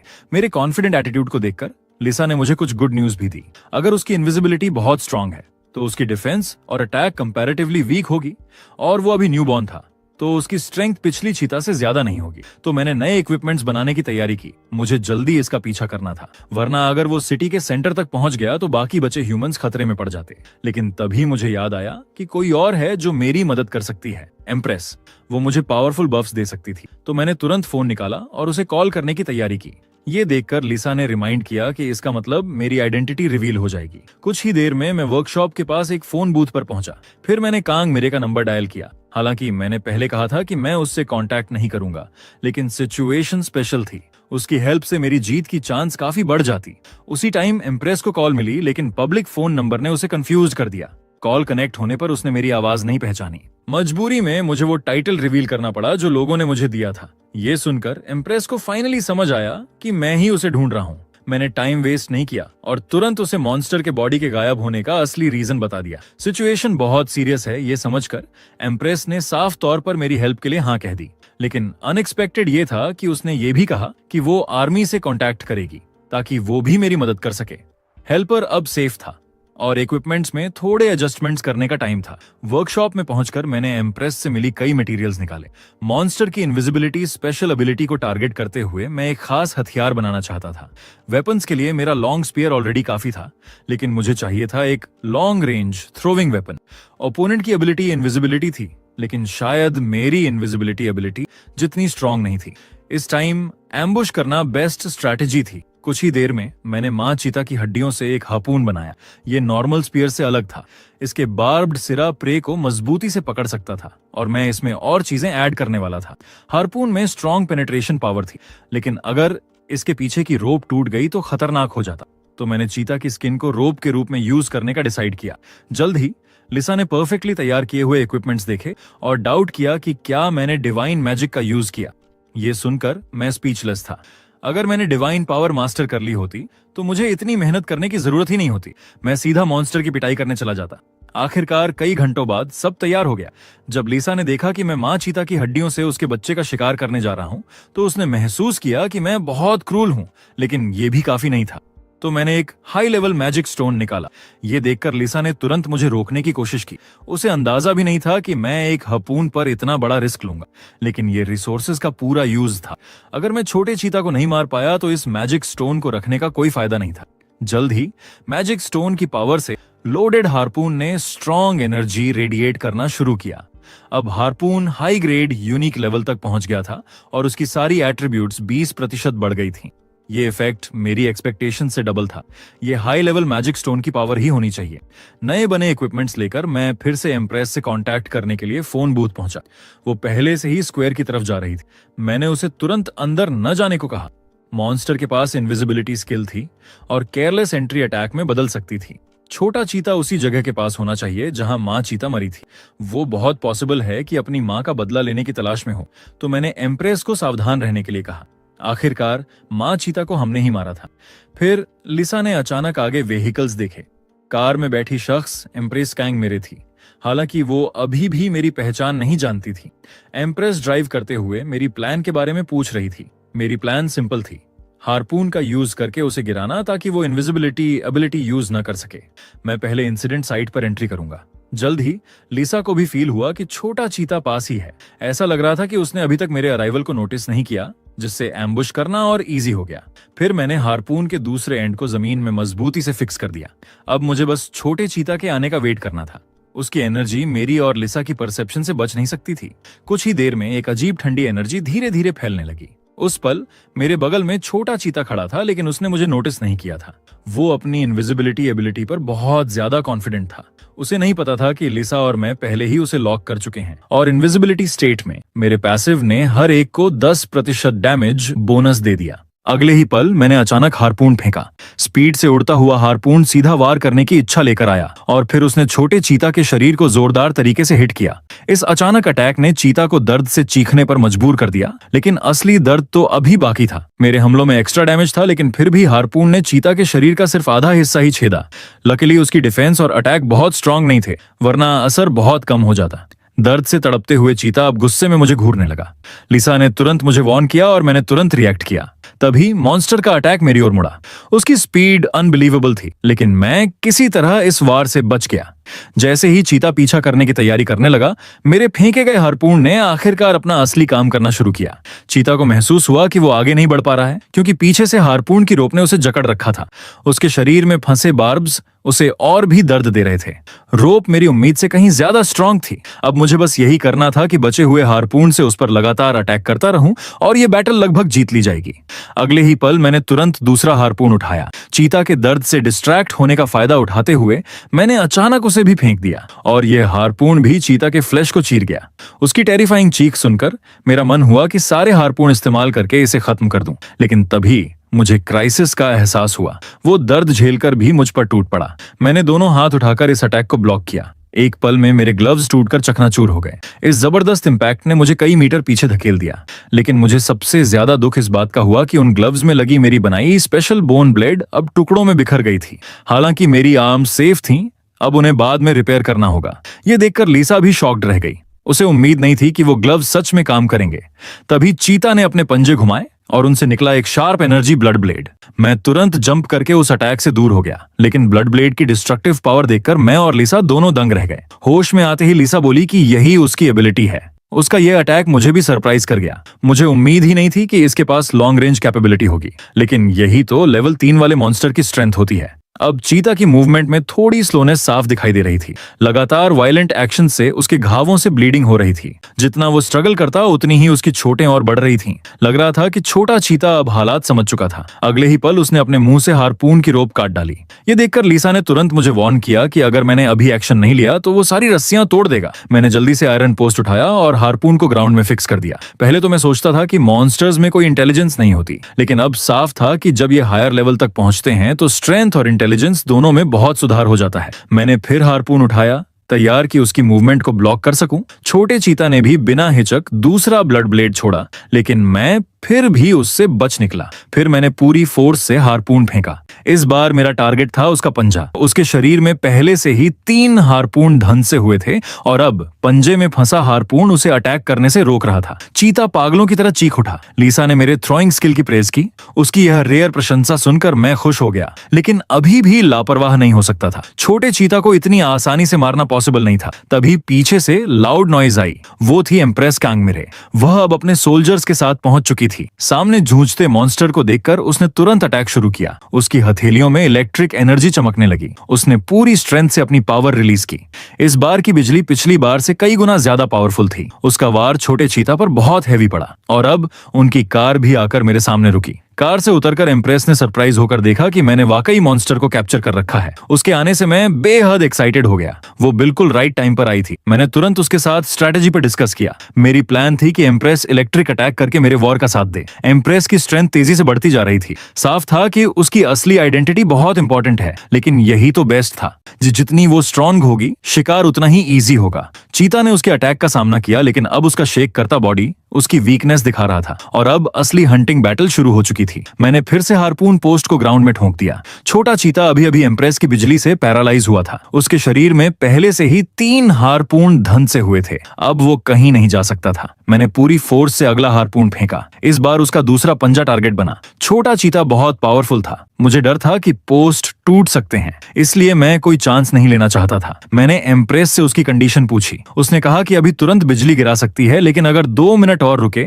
तो उसका अटैक और भी स्ट्रांग होगा। मैंने उससे कहा कि 2 मिनट में वार करे, तब तक मैं इस मॉन्स्टर को उलझाए रखूंगा। चीता लगातार अटैक झेलकर भी खड़ा रहने की कोशिश कर रहा था। लिसा और मैं समझ गए थे कि उसकी स्टेमिना अभी पूरी तरह खत्म नहीं हुई है। मैंने फिर हारपून उठाया और अगले ही पल अटैक किया। चीता दर्द से ग्रोंड करने लगा, लेकिन पंजों में दर्द होने के बावजूद उसने फिर कई ब्लड ब्लेड छोड़े। मुझे लगा उसका टारगेट मैं हूँ, लेकिन उन अटैक्स ने आसपास की बिल्डिंग्स और ग्राउंड को हिट किया। जैसे ही मैं सोच रहा था कि वो ऐसा क्यों कर रहा है, तभी ग्राउंड स्ट्रांगली शेक करने लगी। ये उसकी दूसरी एबिलिटी थी, मिनरलाइजेशन। ये देखकर एम्प्रेस ने उसकी पावर रोकने की तैयारी की, लेकिन छोटे चीता ने तुरंत इलेक्ट्रिक फोर्स को भांप लिया और कार पर पागलों की तरह टूट पड़ा। उसके अटैक इतने वायलेंट थे कि एम्प्रेस ब्लॉक हो गई और वो चीता को टारगेट नहीं बना सकी। फिर चीता और भी क्रूर हो गया। उसने जबरदस्ती अपना पैर हारपून से खींच लिया, चाहे उसका शरीर फट क्यों न जाए। उसकी इस रूथलेसनेस ने मुझे हिला दिया, लेकिन मेरी किल करने की चाह और भी स्ट्रांग हो गई। अब उसका पैर फ्री हो चुका था, लेकिन मुझे एम्प्रेस की बिजली से उसके पैरालाइज होने का इंतजार करना था। मैं तुरंत एम्प्रेस की कार की रूह पर कूद गया और पूछा कि क्या उसके पास कोई और हथियार है। तभी पास खड़े सोल्जर ने गन निकालकर पूछा, क्या ये काम करेगी? ये देखकर मैं और एम्प्रेस दोनों साइलेंट हो गए, लेकिन इस टाइम गन बेस्ट ऑप्शन था। मैंने एम्प्रेस से गन मांगी। गन लेकर मैं स्पीड से चीता की ओर भागा। छोटे चीता की सर्वाइवल इंस्टिंक्ट बेहद स्ट्रांग थी। उसका पागलपन बता रहा था कि क्लोज कॉम्बैट बहुत रिस्की है। हार्पून को पकड़ने वाले पोस्ट भी अब ज्यादा देर तक नहीं टिकेंगे क्योंकि उसके मिनरलाइजेशन स्किल ने मिट्टी को ढीला कर दिया था। यही सोचते हुए चीता पहले ही एक पोस्ट से फ्री हो चुका था। रोप अभी भी स्ट्रांग थी लेकिन बिना हार्पून के टूट नहीं सकती थी। पास खड़ी एम्प्रेस बेचैन नजर आ रही थी लेकिन उसके पावरफुल इलेक्ट्रिक अटैक में अभी भी 1 मिनट बाकी था। छोटा चीता तेजी से पागल होता जा रहा था और लगातार अपने मिनरलाइजेशन स्किल को एक्टिवेट कर रहा था। मुझे डर था कि ये पूरी तरह से फ्री हो जाएगा, इसलिए मैंने तुरंत हाथ में गन उठा ली। फिर मैंने उस पर एम किया और बुलेट्स की बारिश कर दी। अनएक्सपेक्टेडली मेरी छोड़ी हुई बुलेट्स ने सच में चीता की आईज को इंजर कर दिया। ये मेरे शूटिंग स्किल के मैक्स लेवल पर पहुंचने की वजह से था। कार में एम्प्रेस भी शॉक्ड रह गई। उसे यहाँ तक डाउट हुआ कि मेरी गन एनहांस्ड है क्योंकि लेवल 3 मॉन्स्टर्स नॉर्मली किसी भी कंडीशन में गन से हंट नहीं होते। वन पॉसिबिलिटी ये थी कि मेरी टेक्निक ने फायर आर्म को उसकी लिमिट से आगे पुश कर दिया था, लेकिन जल्द ही मेरी फायर पावर छोटे चीते को दबा नहीं पाई और मैंने एम्प्रेस को अर्जेंटली बुलाया। उसने तुरंत जवाब दिया, बस 7 सेकंड और मैं पावरफुल लाइटनिंग अटैक लॉन्च कर सकती हूँ। उसी पल छोटा चीता सभी हार्पून से सक्सेसफुली फ्री हो गया, लेकिन मैंने तुरंत गन फेंक दी। फिर एक हार्पून उठाया और चीता पर जोरदार स्ट्राइक मारा। शार्प पेन ने इसे रिस्पॉन्स देने में हेल्पलेस बना दिया और एम्प्रेस का अटैक फाइनली फुल चार्ज हो गया। अगले ही पल बिजली उसकी फिंगर से फट पड़ी और फिर टेरिफाइंग लाइटनिंग चीता के सर पर गिर गई। एक ही पल में मॉन्स्टर पूरी तरह से थंडर में घिर गया। एम्प्रेस लगातार बिजली जनरेट करती रही लेकिन डाइंग चीता फिर भी एम्प्रेस को मारने की कोशिश कर रहा था। फ्री होने के बाद चीता ने तुरंत अपनी इनविजिबिलिटी एबिलिटी एक्टिवेट कर ली। इससे एम्प्रेस को बिल्कुल अंदाजा नहीं था कि वो कहां से अटैक करेगा, लेकिन इससे पहले कि चीता एम्प्रेस पर हिट कर पाता मैं ऑलरेडी उसके सिर के ऊपर पहुंच चुका था। नेक्स्ट मोमेंट मेरे हाथ में हार्पून ने जोरदार तरीके से उसकी स्कल को पियर्स कर दिया। अपनी लास्ट सांस लेते हुए छोटा चीता फाइनली जमीन पर गिर पड़ा। खतरा टल जाने के बाद एम्प्रेस क्यूरियस थी कि मैंने चीता को कैसे डिटेक्ट किया, लेकिन मैंने रिप्लाई नहीं किया बल्कि अनगिनत रोप्स का यूज करके चीते को बांध दिया। लीसा को समझ नहीं आया कि मैंने मॉन्स्टर को तुरंत क्यों नहीं मारा। इसे देखकर मैंने उसे एक्सप्लेन किया कि मैं सब कुछ अकेले नहीं रख सकता था। जब एम्प्रेस आई तो वो मेरे एक्शन से हैरान थी क्योंकि इस बार मैंने खुद उसे टीम में ज्वाइन करने के लिए इनवाइट किया था और मैं पूरा एक्सपीरियंस अपने पास नहीं रखना चाहता था। हालांकि ये इनवाइट उसे थोड़ा सडन लगा, लेकिन एम्प्रेस खुशी खुशी मेरी टीम में शामिल हो गई। कुछ टाइम बाद सिस्टम ने नोटिफाई किया कि हमने सक्सेसफुली टीम बना ली है। उस पेज को देखकर, जिसे मैंने पहले कभी नहीं देखा था, मेरा फेस अननोन एक्साइटमेंट से भर गया। एम्प्रेस मुझे इतना खुश देखकर कंफ्यूज थी, लेकिन जब उसने पूछा कि क्या ये मेरी फर्स्ट टाइम टीम बनाना था तो मैं तुरंत काल्म हो गया और एक्सक्यूजेस देने लगा।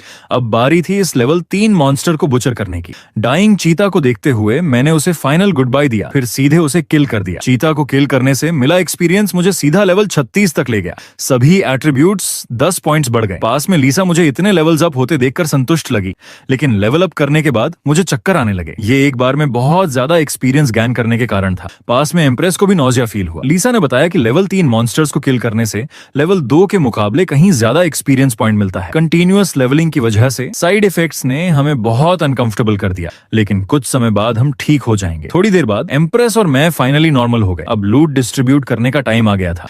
मैं ओरिजिनली इंटैक्ट चीते की स्किन का यूज आर्मर को रीमेक करने के लिए करना चाहता था, लेकिन स्किन अब परफेक्ट इक्विपमेंट नहीं बना सकती थी। हालांकि स्किन लूज होना सैड था, लेकिन अगर मुझे एक मैजिक स्टोन मिल जाए तो वो काफी बड़ा कॉम्पेंसेशन होता। मॉन्स्टर्स की 100% मैजिक स्टोन ड्रॉप रेट नहीं होती और लेवल जितना हाई होता है, स्टोन कंडेंस होने की प्रायिकता उतनी ही कम होती है। चीते की स्किन काटने के बाद मैं अंदर पहुंचा और सर्च करने लगा। कुछ टाइम बाद मुझे कुछ फील हुआ और मैंने उसे बाहर निकाला। मेरे हाथ में जो ग्लो कर रहा था वो एक लेवल 3 मैजिक स्टोन था। इसका मतलब था कि मैं स्किल एवोल्यूशन से सिर्फ 2 कंडीशंस दूर था। लेकिन अब जबकि मैं एम्प्रेस के साथ टीम में था तो मैजिक स्टोन उसका भी हिस्सा होना चाहिए था। ये देखकर एम्प्रेस ने कहा कि उसका कंट्रीब्यूशन इतना बड़ा नहीं था, लेकिन मैंने कहा तुम्हारे बिना मैं किल अचीव नहीं कर सकता था। मेरी बात सुनकर एम्प्रेस बहुत खुश लगी। उसे उम्मीद नहीं थी कि लूट में उसे मेरी रिकॉग्निशन मिलेगी। उसने भी कंट्रीब्यूशन के हिसाब से डिस्ट्रीब्यूशन किया। उसने देखा कि मुझे सच में मैजिक स्टोन की जरूरत है। फिर उसने खुद कहा कि स्टोन को शेयर करने की जरूरत नहीं, बस मैं मॉन्स्टर के बुचर्ड रिमेन्स का हाफ हिस्सा उसे दे दूं। मेरे सरप्राइज फेस को देखकर एम्प्रेस ने एक प्रॉपर एक्सप्लेनेशन दिया। उसने कहा आज की दुनिया में बुचर और ब्लैकस्मिथ स्किल्स वाले लोग सबसे पॉपुलर हैं। अगर आप बुचरिंग से रिवॉर्ड्स नहीं निकाल सकते तो चाहे आप कितने भी मॉन्स्टर स्किल कर लो, कोई फायदा नहीं। इसलिए तुम्हारा यूनिक बचरिंग स्किल किसी भी चीज से ज्यादा इंपॉर्टेंट है। जैसे ही मैंने चीता को कट करना शुरू किया, एम्प्रेस ने अपने लोग बुलाए ताकि मटेरियल ले जाने में हेल्प कर सकें। सीन देखकर लीजा ने सोचा कि मुझे एम्प्रेस के साथ अच्छे रिलेशन बनाने चाहिए। आखिर ऐसी बैकग्राउंड और स्ट्रेंथ वाले लोग रेयर होते हैं। हालांकि लीसा राइट थी, लेकिन सोशली एंग्शियस होने की वजह से मेरे लिए रिलेशनशिप बनाना अभी भी मुश्किल था। कुछ देर बाद मैंने फाइनली छोटे चीते को पूरी तरह से कट कर दिया। एम्प्रेस के साथ आए लोग कई ट्रक्स लेकर आए थे और उसने सबको मटेरियल लोड करने का इंस्ट्रक्शन दिया। मटेरियल हैंडल करने के बाद एम्प्रेस ने मुझे बहुत थैंक्स कहा कि मैंने न सिर्फ उसे एक्सपीरियंस दिलाने के लिए साथ लिया बल्कि उसे ह्यूज मॉन्स्टर मटेरियल भी दिया। ये देखकर मैंने कहा कि छोटे चीते को किल करने में उसने भी बहुत मदद की। लेकिन फिर एम्प्रेस ने मुस्कुराते हुए हमारी टीम को डिसमिस करना चाहा। ये सुनकर मेरा दिल टूट गया। मैंने सोचा कि शायद मैंने कुछ ऐसा किया जो उसे पसंद नहीं आया, लेकिन एम्प्रेस ने कहा, मुझे लगता है कि मेरे और तुम्हारे बीच का अंतर बहुत बड़ा है। अगर हम कंटिन्यू करेंगे तो शायद मैं तुम्हें पीछे खींच लूंगी। जब मेरी स्ट्रेंथ तुम्हारे बराबर होगी तब मैं तुम्हें फिर से टीम इनवाइट भेजूंगी। उसके रियल थॉट्स जानकर मैंने फोर्स नहीं किया और अग्री किया कि फ्यूचर में मैं इस पर जरूर कंसिडर करूंगा। मेरी रिस्पांस पाकर एम्प्रेस ने मेरे कैरेक्टर की बहुत तारीफ की। उसने सोचा कि मैं पहले की तरह प्रिंसिपल्स वाला हूं। उसी वक्त मैंने भी एम्प्रेस का बढ़ाया हाथ पकड़ लिया। अगले ही पल हमारी टीम डिसमिस हो गई। हालांकि मुझे अकेले होने की फ्रीडम वापस मिल गई थी, लेकिन एक साथी खोने से मुझे थोड़ा सैडनेस हुआ। फिर भी मैंने एम्प्रेस के चॉइस का रिस्पेक्ट किया। फ्यूचर में जब हम दोनों स्ट्रॉन्गर होंगे तो फिर से साथ काम करेंगे। इस बीच एम्प्रेस के साथ आए लोगों ने कहा कि अब जाने का टाइम है, लेकिन जैसे ही वो ड्राइव करने वाले थे एम्प्रेस को अचानक कुछ याद आया। उसने मुझे रोक लिया जब मैं घर जाने की तैयारी कर रहा था। असल में उसे मेरे कॉन्टैक्ट डिटेल्स और रियल नेम चाहिए थे और उसने वादा किया कि वो किसी को नहीं बताएगी। सनसेट में एम्प्रेस को देखकर मुझे लगा कि वो ट्रस्टवर्दी है और लगातार 2 फाइट्स के बाद मुझे लगा कि मेरे दिल में ऑलरेडी आंसर है। फिर मैंने उसे अपना नाम और कॉन्टैक्ट डिटेल्स दोनों देने का फैसला किया। मेरा नाम जानने के बाद एम्प्रेस हैप्पीली बोली कि वो जरूर मुझसे कांटेक्ट करेगी और ये लगता था कि पहली बार मैंने किसी लड़की के साथ नंबर्स एक्सचेंज किए थे। मेरी करंट कंडीशन देखकर लीसा मुझे छेड़े बिना नहीं रह सकी। शाम को मैं फॉर्जिंग वर्कशॉप में वापस आया। छोटे चीते को किल करने और लेवल 3 मैजिक स्टोन पाने के बाद मेरी मार्क्समैनशिप एवोल्यूशन से सिर्फ 2 कंडीशंस बाकी थीं, लेकिन मेरा एसएस लेवल कंफर्ट स्किल अभी भी काफी दूर था, स्पेशली क्योंकि उसमें 500 लीटर ट्रोल ब्लड चाहिए था। अब तक धरती पर कोई ट्रोल नहीं मिला था। फ्यूचर में ट्रोल को एफिशिएंटली किल करने के लिए मैंने लीसा से ट्रोल नॉलेज के बारे में बहुत क्वेश्चंस पूछे। उसने बताया कि ट्रोल्स के पास एक्सट्रीमली स्ट्रॉन्ग रिजनरेटिव एबिलिटीज होती हैं। तब मुझे समझ आया कि कंफर्ट स्किल एवोल्यूशन के लिए ट्रोल ब्लड क्यों चाहिए था। शायद ये इवॉल्व हुए कंफर्ट को हीलिंग एबिलिटीज दे सकता है। मेरे अंदाजे को लीसा ने कंफर्म किया और मेरी कंफर्ट स्किल के लिए एंटिसिपेशन और भी बढ़ गई। नेक्स्ट, मुझे अपने स्पीयर को फिर से स्ट्रेंथन करने की जरूरत थी, वरना ये आने वाले मॉन्स्टर्स पर इफेक्टिव नहीं होगा। मैं चाहता था कि लीसा डंजन बनाने में यूज किए जाने वाले कुछ मैजिक स्टोन्स मेरे साथ शेयर करे, लेकिन उसने मना कर दिया क्योंकि अनयूज्ड मटेरियल्स हेवन द्वारा रिकॉल हो जाते हैं। मैजिक स्टोन अपग्रेड के बिना मैंने पहले बाकी मटेरियल्स हैंडल करने की सोची, लेकिन मॉन्स्टर का मीट अभी भी टॉक्सिन से भरा लग रहा था और मुझे नहीं पता था इसे कैसे सॉल्व करूं जब तक कि मुझे तुरंत पॉइजन रेजिस्टेंस ना मिल जाए। तभी अचानक हाई टेम्परेचर ने मेरा हाथ जला दिया और मॉन्स्टर का मीट नीचे गिर गया। मुझे उम्मीद नहीं थी कि इटर्नल फ्लेम एक्चुअली मॉन्स्टर का मीट खाना पसंद करती है। पॉइजन रेजिस्टेंस हासिल करने के बाद मैं खुद इसका टेस्ट लेना चाहता था, लेकिन लीसा को लगा कि मॉन्स्टर का मीट अब तक रॉटन हो चुका होता है। हालांकि फ्लेम द्वारा रिफाइंड मीट देखकर मुझे अजीब फील हुआ। फिर इटर्नल फ्लेम के अंदर के मीट पीसेस चेंज होने लगे। जैसा मैंने सोचा था वैसा चारकोल नहीं बना। फ्लेम द्वारा रिफाइन होने के बाद जो सामने आया उसने मुझे हैरान कर दिया। रिफाइंड मीट इलास्टिक और टफ हो गया। मेरे एक्साइटेड फेस को देखकर लीसा क्यूरियस थी कि मैं इसके साथ क्या करने की प्लान कर रहा हूं। मैंने मीट को हैमर से मारते हुए उसे अपने प्लान्स बताए। ये इटर्नल फ्लेम द्वारा रिफाइन हुआ था, इसलिए इसमें हाई फायर रेजिस्टेंस होना चाहिए। अगर मैं इससे स्लिंग शॉट जैसी कोई चीज बनाऊं तो ये श्योरली इफेक्टिव होगी। फिर मैंने बड़ी मात्रा में मीट फ्लेम में डाल दिया। रिफाइंड मीट को प्रोसेस करते हुए मैंने अपने मेजरमेंट के हिसाब से स्लिंग शॉट ब्लूप्रिंट बनाना शुरू किया, जिसका काम चीते के टीथ हेमो करेंगे। उनकी शार्पनेस बोन्स से कहीं ज्यादा थी। कुछ समय बाद कई बड़े टूथ बॉल्स सक्सेसफुली तैयार हो गए।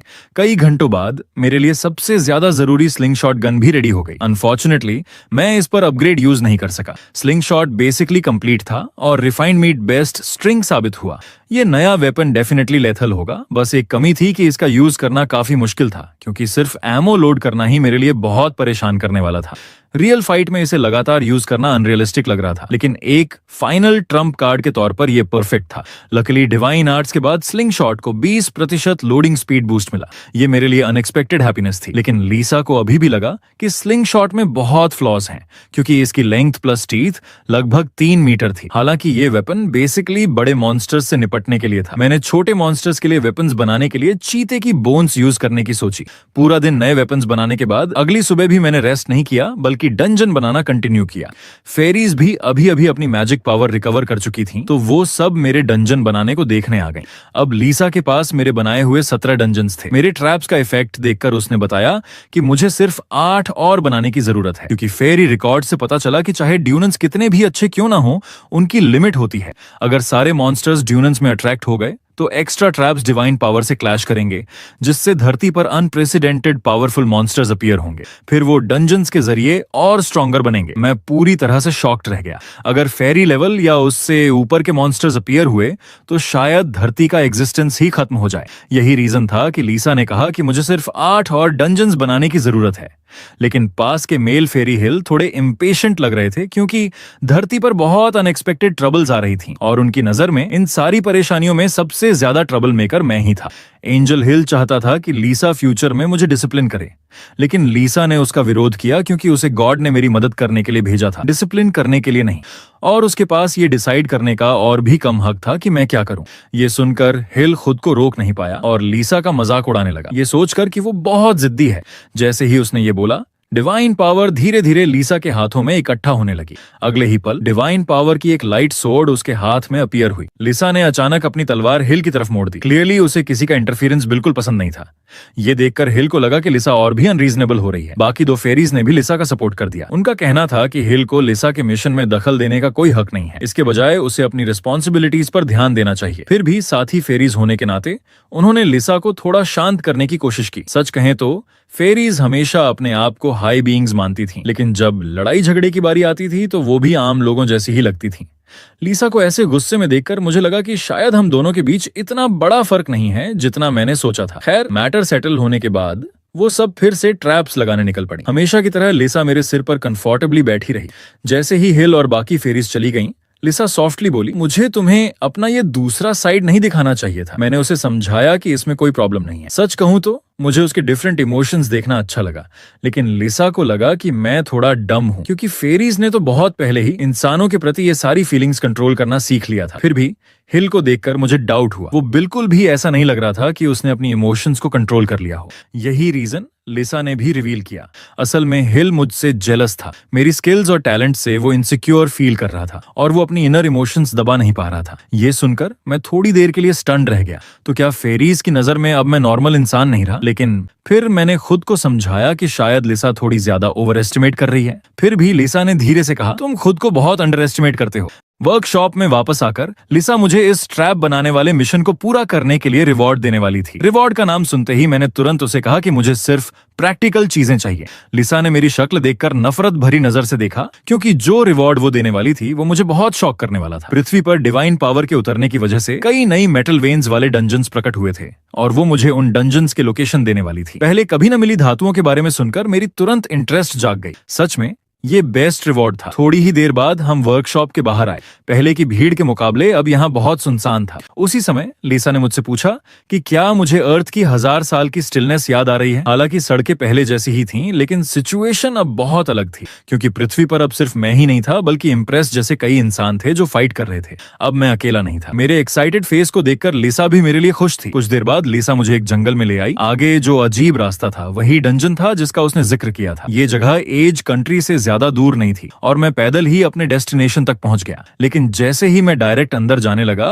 ऊपर एक प्रोहिबिशन नोटिस दिखाई दिया। इस डंजन में मिनिमम लेवल 50 की लिमिट थी। ये देखकर मुझे लगा जैसे मेरे साथ मजाक किया गया हो। इस पर लिसा ने कहा, तुम मुझे किस तरह का छोटा इंसान समझते हो? ये सुनकर मैंने घर पर उसकी सारी कमियों की लिस्ट बना दी और लिसा शर्मिंदा और गुस्से में आ गई। लेकिन इस तरह का प्रोहिबिशन उन जैसे हायर बीइंग्स को रोक नहीं सकता था। लिसा ने हल्के से हाथ हिलाया और जो रास्ता अभी तक बंद था वो तुरंत मेरे लिए खुल गया। ये देखकर मैंने लिसा की तारीफ की कि वो मेरी सोच से ज्यादा यूजफुल है, लेकिन मेरी तारीफ उसके कानों को इंसल्ट जैसी लगी। अब मैं सक्सेसफुली रास्ते से अंदर आ चुका था। चारों तरफ देखने पर गुफा में कई रेयर मेटल ओर्स थे। फिर मैंने एक्साइट होकर लिसा से पूछा कि अब आगे क्या करना है। मैंने सोचा था लिसा के पास कुछ प्रॉपर इंस्ट्रक्शंस होंगे, लेकिन अनएक्सपेक्टेडली उसने मेरे लिए एक सेफ्टी हेलमेट निकाला। ऐसा लग रहा था जैसे लिसा मुझे मिजोर समझकर खुदाई करवाने आई हो। जैसे ही मैंने फावड़ा कंधे पर रखा और मारने की तैयारी की, की, लिसा ने तुरंत कहा कि असली मेटल बाहर का और नहीं है, असली मेटल तो स्टोन मॉन्स्टर्स के हार्ट्स हैं। लेकिन मुझे नहीं लगता था कि ये मॉन्स्टर जैसे दिखते हैं। मैंने सोचा था कि स्टोन मॉन्स्टर्स अचानक मुझ पर एम्बुश करेंगे, लेकिन लिसा ने कहा कि वो हिल भी नहीं सकते। ये सुनकर मुझे थोड़ी डिसअपॉइंटमेंट हुई, क्योंकि आने वाला टाइम बहुत बोरिंग होने वाला था। अच्छा हुआ कि फॉर्जिंग के टाइम पर मैंने नए टूल्स बनाए थे, जिनमें से एक था हैवी एक्स हैमर। इसे देखकर लिसा ने भी माना कि ये टूल और मॉन्स्टर्स से निपटने के लिए परफेक्ट है, लेकिन इस टूल में कई फ्लॉज थे। एक बार मुझे रेयर मेटल मिल गया तो शायद मैं इसे फेंक दूं। खुद को रेडी करने के बाद मैंने पूरी ताकत से एक्स हैमर घुमाया। अगले ही पल हार्ड मॉन्स्टर पत्थर के टुकड़ों में टूट गया। मुझे जिसकी उम्मीद नहीं थी वो ये था कि मुझे सिर्फ एक्सपीरियंस पॉइंट्स ही नहीं मिले, बल्कि मेरे क्रिटिकल स्ट्राइक स्किल का लेवल भी अप हो गया। सबसे शॉकिंग ये था कि मॉन्स्टर एक हिट भी नहीं झेल पाया। मॉन्स्टर के टूटने पर जो शाइनी मेटल ब्लॉक्स पीछे बचे वही उनके हार्ट्स थे, और यही इस जर्नी के जरूरी रेयर ऑर्स भी थे। नॉर्मली जब और मॉन्स्टर्स को खतरा महसूस होता है तो वो अपने मेटल हार्ट्स का यूज उस बॉडी पार्ट को स्ट्रॉन्ग करने में करते हैं जिस पर अटैक हो रहा हो। इसलिए दो लोगों का एक साथ ब्रेन लगाना सबसे इजी तरीका था। हालांकि क्योंकि ओपोनेंट सिर्फ सेकंड लेवल का मॉन्स्टर था, ये मेरे अटैक को बहुत मुश्किल से ही झेल पा रहा था। आगे के टाइम में मैंने लगातार मेटल हार्ट्स कलेक्ट करना शुरू कर दिया, और मिला एक्सपीरियंस मुझे लेवल 1 तक अपग्रेड कर गया। लेकिन पूरा दिन काम करने के बाद इस वक्त मैं बहुत बोर हो चुका था। इस डंजन में न कोई एडवेंचर था, न कोई रोमांच, कुछ भी नहीं। हम गुफा में और डीप गए, और जल्दी ही हमारा सामना तीसरे लेवल के एक ह्यूज मेटल मॉन्स्टर से हुआ। ये उन छोटे मॉन्स्टर से लगभग 20 लेवल ऊपर था जिन्हें मैंने पहले मारा था। तो नेचुरली इसकी डिफेंस इतनी इजी नहीं थी कि एक्स हैमर उसे ब्रेक कर सके। लेकिन इस तरह के हाई डिफेंस मॉन्स्टर से निपटने के लिए मेरा नया इन्वेंटेड स्लिंग शॉट गन काम आया। मैंने तुरंत गन को कंधे पर रखा और मेटल मॉन्स्टर के ऊपर जंप कर गया। जब शार्प टूथ बुलेट्स उसके शरीर से टकराई तो पूरी गुफा में क्रैकिंग साउंड गूंज उठी। अगले ही पल बड़ा मेटल मॉन्स्टर भी टुकड़ों में बदल गया। लेकिन उसी टाइम स्लिंग शॉट गन की कमजोरी सामने आ गई। चलाई गई बुलेट जमीन में गहराई तक धंस गईं और स्ट्रॉन्ग इंपैक्ट फोर्स के कारण टूट भी गईं। ये देखकर मैंने सोचा कि मैं यहाँ बुलेट्स वेस्ट नहीं कर सकता, वरना खत्म होने पर उन्हें रिफिल करना मुश्किल होगा। रिसाइकलिंग और रीयूज के बारे में सोचते हुए लिसा ने फिर भी मुझे पहले मेटल हार्ट्स कलेक्ट करने की सलाह दी। बड़े मेटल मॉन्स्टर्स द्वारा छोड़े गए हार्ट्स ज्यादा स्मूथ और यहाँ तक कि और हार्ड भी थे। लिसा ने कहा कि हालांकि ये सबसे हाई ग्रेड मेटल कोर नहीं था, लेकिन ये करंट अर्थ के लिए काफी था। इतनी रेयर मेटल्स मिलने से मेरी इंटरेस्ट तुरंत और बढ़ गई। लेकिन क्योंकि मैं स्लिंग शॉट गन को अब ज्यादा यूज नहीं कर सकता था, मुझे एक्सन हैमर घुमाना पड़ा और धीरे धीरे खुदाई करनी पड़ी। एक हफ्ते बाद गुफा के मेटल मॉन्स्टर्स लगभग पूरी तरह मेरे द्वारा क्लियर कर दिए गए थे। लेकिन अनफॉर्चुनेटली मैं किसी भी हाई लेवल मेटल किंग से नहीं टकराया। सारे मेटल हार्ट्स कलेक्ट करने के बाद लिसा और मैं ड्यूनियन से बाहर आ गए। लेकिन जैसे ही हम बाहर निकले, सामने के नजारे ने मुझे हैरान कर दिया। पता चला कि जो एंजल्स अंडरग्राउंड सिटी बनाने का काम पूरा कर चुके थे वो वापस आ गए थे, और उनके साथ गुड न्यूज भी आई थी। अंडरग्राउंड सिटी के ऑपरेशन से अर्थ फिर से नॉर्मल हो चुकी थी और सक्सेसफुली अपग्रेड भी पूरा हो गया था। मॉन्स्टर्स भी धीरे धीरे गायब हो रहे थे और अब सिविलाइजेशन का रिवाइवल शुरू हो गया था। कई लोग इन्फॉर्मेशन मिलते ही दूसरी दुनिया से वापस लौट आए थे। हेवंस ने यह भी डिसाइड किया कि अब दूसरी दुनियाओं के मिशन रिवॉर्ड्स पर रिस्ट्रिक्शन लगाए जाएंगे ताकि ह्यूमंस वहां परमानेंट न रुक सकें। इसलिए जब हम अभी अभी लौटे थे, सड़कों पर फिर से वही हस्टल बस्टल वापस आ गया था। ड्यूनन से लौटने के बाद मैं फिर से इक्विपमेंट बनाने में लग गया। मेरे सामने का आर्मर, जिसे स्पेशल मेडल और मेरी टेक्निक्स से एनहांस किया गया था, अब लेजेंडरी लेवल तक पहुंच चुका था। इसमें पावरफुल पैसिव इफेक्ट्स भी आ गए थे। ये देखकर मैं एक्साइटेड हुए बिना नहीं रह पाया। इसका मतलब था कि जब भी मैं आर्मर पहनकर इनविजिबिलिटी मोड में स्पीयर अटैक करता तो मुझे प्लस 50% अटैक पावर का बोनस मिलता। इसके अलावा इस इक्विपमेंट को फोर्ज करने के बाद मेरा ब्लैक स्मिथ प्रोफेशन भी मिथिकल लेवल तक अपग्रेड हो गया। आगे अब वेपन्स की बारी थी और ये समय था स्पीयर को छोड़ने का। मैंने तुरंत उसे पुराने आर्मर के साथ इटर्नल फ्लेम में फेंक दिया। उसी समय सिस्टम ने नोटिफाई किया कि इटर्नल फ्लेम ने अपना अपग्रेड पूरा कर लिया है। इटर्नल फ्लेम बहुत हैप्पी भी लग रही थी, लेकिन पूरे दिन बिजी रहने के बाद मैं काफी एग्जॉस्टेड था।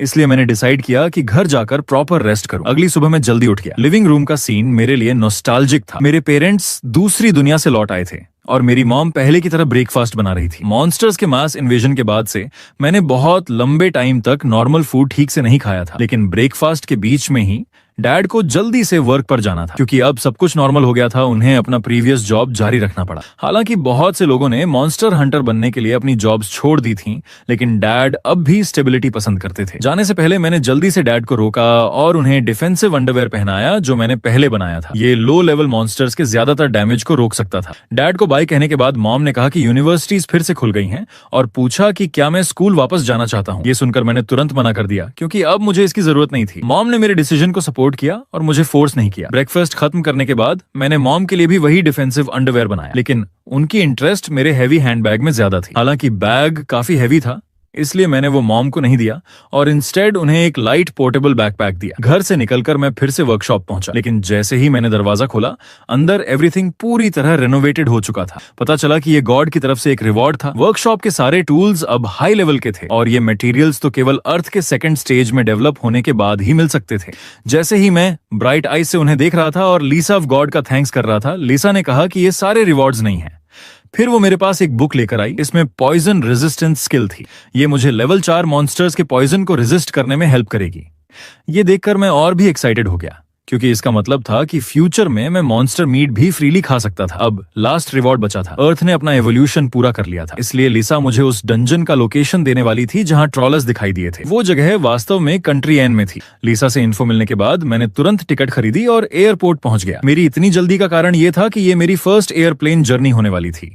लेकिन तभी लिसा ने माथा पकड़ लिया और बोली, मुझे लगता है मैं कुछ भूल गई। उसने कहा कि अर्थ का ऑर्डर अब पूरी तरह रिस्टोर हो चुका है और अब फॉरेन ट्रैवल के लिए पासपोर्ट और वीजा जरूरी है। ये तो बेसिक कॉमन सेंस था, लेकिन मेरे पास दोनों में से कुछ भी नहीं था। ये सुनकर मैं शॉक्ड हुआ, फिर धीरे से बोला कि मेरे पास एक और तरीका है, इनविजिबिलिटी इफेक्ट यूज करके चुपचाप पार करना। जैसे ही मैंने सोचा कि एयरपोर्ट में कोई भी मुझे डिटेक्ट नहीं कर पाएगा, मैं खुशी खुशी प्लेन में सवार हो गया। सीट पर बैठने तक मुझे क्लियर हो गया कि मॉडर्न सर्वेलेंस इनविजिबिलिटी स्किल को डिटेक्ट नहीं कर सकती। मेरे बगल में बैठी यंग वुमन कुछ ड्रिंक्स पुश कर रही थी। मैंने बेशर्मी से एक बोतल उठा ली। इससे वो शॉक रह गई, समझ ही नहीं पाई कि हुआ क्या। फ्लाइट के दौरान मैंने बाहर फाइटर जेट्स उड़ते देखे। प्लेन पर जारी न्यू गाइड के अनुसार ये हवाई मॉन्स्टर क्राइसिस से निपटने के लिए था, इसलिए पूरी फ्लाइट की सुरक्षा केपेबल इंडिविजुअल्स वाले फाइटर जेट्स कर रहे थे। अब मुझे समझ आया कि एयर टिकट्स इतने महंगे क्यों थे। ट्रोल डंजन वाले लास्ट सिटी तक पहुंचने के लिए मुझे एक सिटी में ट्रांसफर करना था। मैं धीरे धीरे सोने के लिए लेट गया। मन ही मन सोचता रहा कि ये सफर बहुत आसान लग रहा है, लेकिन जैसे ही मैं एक सिटी पहुंचा, एक्सीडेंट हो ही गया। अचानक मॉन्स्टर अटैक ने लिसा और मुझे दोनों को साइलेंस कर दिया, लेकिन मैं ऐसा इंसान नहीं था जो खतरे से डरे। मैंने तुरंत मास्क पहना और एक्शन के लिए रेडी हो गया। लिसा ने कहा कि ये कोई ऑर्डिनरी मॉन्स्टर का हमला नहीं है, बल्कि हाई चांस है कि डिस्ट्रक्शन ट्रैप्स में प्रॉब्लम हुई है।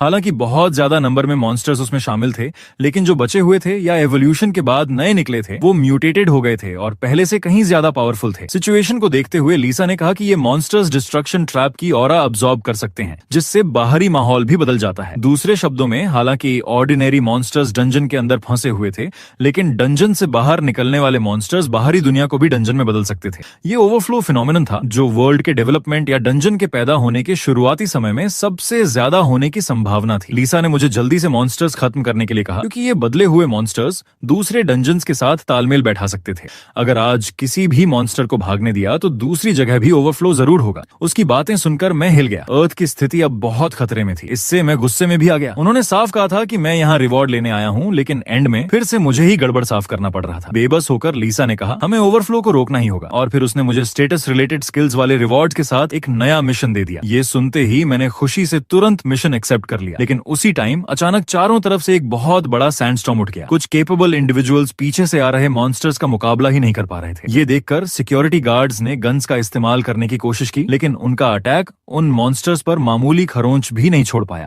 इन बदले हुए मॉन्स्टर्स को फ्लेम लिजर्ड्स कहा जाता था और शॉकिंगली वो सिंपल वर्ड्स भी बोल सकते थे। लिसा ने मुझे सावधान रहने के लिए कहा। ये सेकंड लेवल म्यूटेटेड मॉन्स्टर्स थे जिनके पास स्पेशल एबिलिटीज यूज करने की पावर थी। इस पर मैंने उसे अपना करंट आर्मर और स्पीयर दिखाया। अब ऐसे मॉन्स्टर्स मेरे अटैक को कैसे रोक सकते थे? पुराने स्पीयर को इटर्नल फ्लेम में टेम्पर करने के बाद और हाई ग्रेड मेटल हार्ट्स के साथ कंबाइन करके वो स्पीयर अब unique great death black spear बन चुका था। इसमें न सिर्फ 2400 अटैक पावर थी, बल्कि एक स्पेशल इफेक्ट भी था। क्रिटिकल हिट प्रोबेबिलिटी और डैमेज 30% तक बूस्ट हो चुका था। सिर्फ एक वार में ही मेरे सामने खड़ा लेवल 62 का फ्लेम लिजर्ड सीधा वहीं गिर पड़ा। डेथ ब्लैक स्पीयर का फील इतना परफेक्ट था कि मुझे ये वेपन और पसंद आने लगा। हालांकि लीसा ने चेक करने के बाद बताया कि इस लिजर्ड में कोई मैजिक स्टोन नहीं था और इसे बाद में बुचर किया जा सकता था। लेकिन अभी की इस फाइट की वजह से मैं भी सभी लोगों की नजर में आ चुका था। ठीक उसी टाइम एक और फ्लेम लिजर्ड पीछे से चुपचाप मेरे पास आ गया। उसके माउथ से निकली फ्लेम्स लगभग तुरंत मुंह तक पहुंच गई। मेरी स्पीड से इस तरह के मॉन्स्टर का मैच ही नहीं था, लेकिन क्योंकि लिजर्ड की अटैक रेंज बहुत चौड़ी थी, मुझे उसे पहले बाहर खींच कर ले जाना पड़ा। मैंने अचानक टर्न लिया और डिसाइड किया कि इस अटैक को मैं डायरेक्टली सामने से ही लूंगा। अगले ही पल एक बहुत बड़े फायरबॉल ने मुझे आउटर साइड की तरफ धकेल दिया। उस मैसिव एरिया डैमेज से चारों तरफ अनगिनत फ्लेम्स और घना धुआं फैल गया, लेकिन मेरी थिंकिंग सही थी। अपग्रेडेड आर्मर पर एक भी स्क्रैच नहीं आया, यहाँ तक कि डायरेक्ट हिट लेने के बाद भी।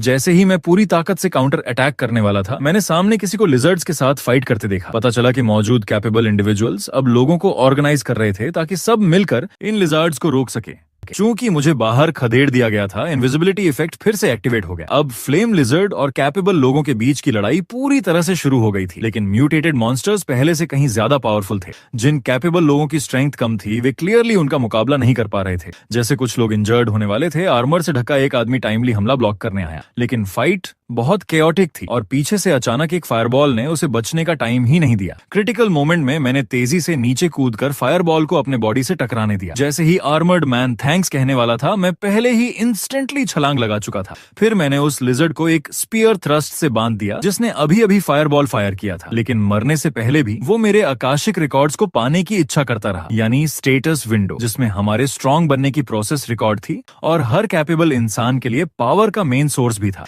इस पर मैंने कोल्डली कहा, बल्कि तुम्हें मुझे अपने रिकॉर्ड सौंपने चाहिए। फ्लेम लिजर्ड को मारने के बाद मुझे 4,20,000 एक्सपीरियंस पॉइंट्स भी मिले। हालांकि अब कई लिजर्ड्स ने मुझे नोटिस कर लिया था और वो सभी अपने एवोल्यूशन को पूरा करने के लिए मुझे निगलना चाहते थे। ये पागल क्रीचर्स मुझे कुछ हैरान कर गए। क्या ये ओवरफ्लो की वजह से भी था, जिससे मॉन्स्टर्स सिर्फ रिकॉर्ड्स प्राप्त करने और इवोल्यूशन पर फोकस कर रहे थे? इस टाइम आर्मर्ड आदमी जल्दी से मेरे पास आकर थैंक्स बोलने आया। एक औरत की वॉइस सुनकर मैंने एक कूल पोज बनाया और उसे फ्यूचर में लड़ते समय अपनी पीठ का ध्यान रखने के लिए कहा।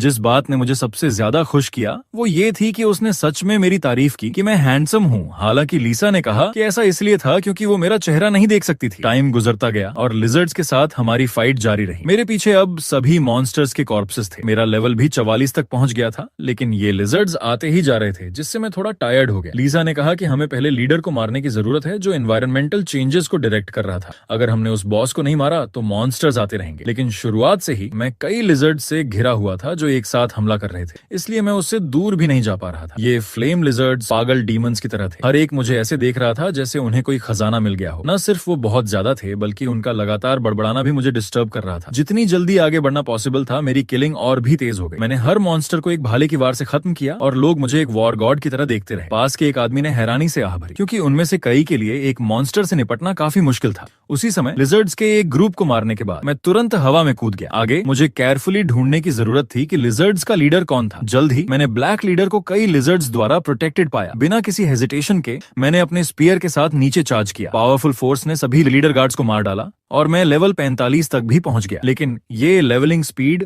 अभी भी लीसा को लगता था कि बहुत स्लो थी। ठीक उसी वक्त एक बड़ा स्टोन पिलर अचानक मेरी ओर टूट कर आया। सौभाग्य से पास के आदमी ने तुरंत मुझे रिमाइंड किया और ये भी बताया कि स्टोन पिलर एक्सप्लोड होगा। जिस बात ने मुझे हैरान किया वो ये था कि ये आदमी मेरी ही भाषा बोलता था। उसके एक्सप्लोजन का जिक्र सुनकर मैं बिल्कुल भी परेशान नहीं हुआ। मैं मुड़ा और फ्लेम लिजर्ड की गर्दन पकड़कर उसे जोर से बाहर फेंक दिया। जैसे ही उस आदमी ने कहा, स्टोन पिलर सच में छूने पर एक्सप्लोड हो गया। इस वायलेंट तरीके ने उस आदमी के कंपेनियन को बहुत इंटरेस्टिंग लगा। फिर कई बिल्डिंग के टुकड़े मेरी ओर हमला करने लगे। ये सारे अटैक्स सभी अभी के लीडर से आ रहे थे। टुकड़ों से मैं आसानी से बच गया तो लिजर्ड लीडर ने अपने पैर से जोर से अटैक किया। अगले ही पल अर्थ स्पाइक्स तेजी से फैल गए। वो चाहता था कि मैं बैलेंस खो दूं, लेकिन ये साफ तौर पर नामुमकिन था, क्योंकि अनइवन अर्थ स्पाइक्स पर खड़े होने के बावजूद भी मैं अपना हमला पूरा कर सकता था। हालांकि ये अर्थ स्पाइक्स भी एक्सप्लोजन्स पैदा करते थे। सीन देखकर कई लोगों ने सोचा कि मैंने गड़बड़ कर दी है। उनकी बातें सुनकर मैंने तुरंत उन्हें चुप रहने बोला, क्योंकि मैं पहले से ही इसकी तैयारी कर चुका था। अब मैंने काफी खेल लिया था और सब कुछ खत्म करने का समय आ गया था। आगे मेरे नए हथियार की बारी थी। मेटल हार्ट्स द्वारा एनहांस्ड स्लिंगशॉट गन एक यूनिक ग्रेड बर्जरकर इंपैक्ट कोन बन गई थी। इसकी 4 सेटिंग्स थीं, जिनमें हाईएस्ट 4500 अटैक पॉइंट्स ऐड कर सकता था। इंप्रूव्ड होने के बाद इसके कई नुकसान कम हो गए थे। जैसे ही इंपैक्ट ने कोन लीडर को छुआ, मैंने तुरंत पावर को लेवल 4 पर बदल दिया। ये स्ट्राइक बहुत ज्यादा पावरफुल था। लिजर्ड लीडर की कठोर चमड़ी वाला कवच इस टेरिफाइंग पेनिट्रेटिंग पावर पावर को सहन नहीं कर पाया। इसके अलावा इस वार ने एक क्रिटिकल हिट भी दी और लिजर्ड लीडर तुरंत ही बीटन हो गया जब तक उसका पूरा शरीर खून से लथपथ नहीं हो गया। क्रिटिकल हिट से आई क्राइसिस को महसूस करते हुए बाकी फ्लेम लिजर्ड्स बचाव के लिए आना चाहती थीं, लेकिन उन्हें बाकी केपेबल लोगों ने रोक दिया। हालांकि वो लोग सिर्फ कुछ सेकंड तक ही उन्हें रोक पाए। जब मॉन्स्टर्स ने हमला जारी रखना चाहा तो उनका सामना एक चौड़ी और भारी तलवार से हुआ।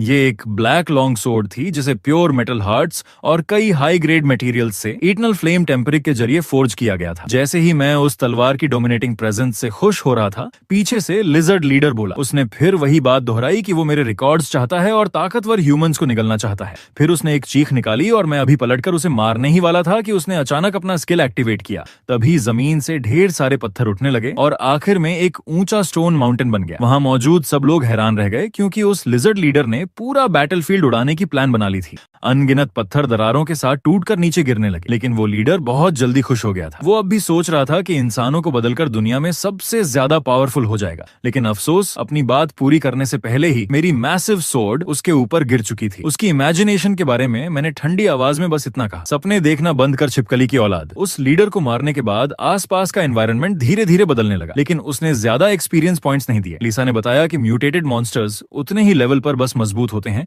उनसे ज्यादा एक्सपीरियंस पॉइंट नहीं मिलता। आखिरकार वो लीडर सिर्फ सेकंड टीयर का ही था। ये सुनकर मैं थोड़ा उदास तो हुआ, लेकिन कम से कम ये इवेंट खत्म हो गया। जब मैं नीचे आया तो सामने का नजारा चौंका देने वाला था। कई केपेबल लोग मुझे घेर चुके थे। उनमें से दो खास तौर पर बहुत एक्साइटेड लग रहे थे। एक लड़की ने कहा कि अगर मैं इंजर्ड हूं तो वो मेरी मदद कर सकती है। उस समय मैंने उन्हें देखकर गलती से सोच लिया कि ये दोनों लवर्स हैं। ये सोचते ही मेरा चेहरा बदल गया और लिसा ने कहा कि उसे मुझ में जेलसी महसूस हो रही है। जब मैंने जवाब दिया कि मैं इंजर्ड नहीं हूं तो मैंने उन्हें जल्दी से कहा कि बाकी बचे मॉन्स्टर्स को फिनिश करो और किसी को भागने मत दो। मेरे जाते हुए लुक को देखकर वो लड़की थोड़ी क्यूरियस हुई और बोली कि क्या मैं थर्ड क्लास जॉब चेंज करने वाला वॉरियर हूँ। समय धीरे धीरे बीतता गया और अब फ्लेम लिजर्ड्स को मारने की लड़ाई अंत के करीब थी, लेकिन उन्हें मारते वक्त मुझे अचानक पहले देखी गई मूवीज याद आ गईं। मैंने सोचा, अगर मैं इतनी मेहनत से लिजर्ड्स को मारूं और उनमें से कोई एक बचकर चुपचाप भाग निकले तो फिर वो इंतजार करेगा कि मैं सिटी छोड़ दूं और उसके बाद दोबारा तबाही मचाने लौट आएगा। ये सुनकर लिसा ने आंखें घुमाई और बोली कि मैंने कैसी मूवीज देखी हैं। उसने कहा कि ऐसी बातें रियलिटी में मेरे सामने होना नामुमकिन है।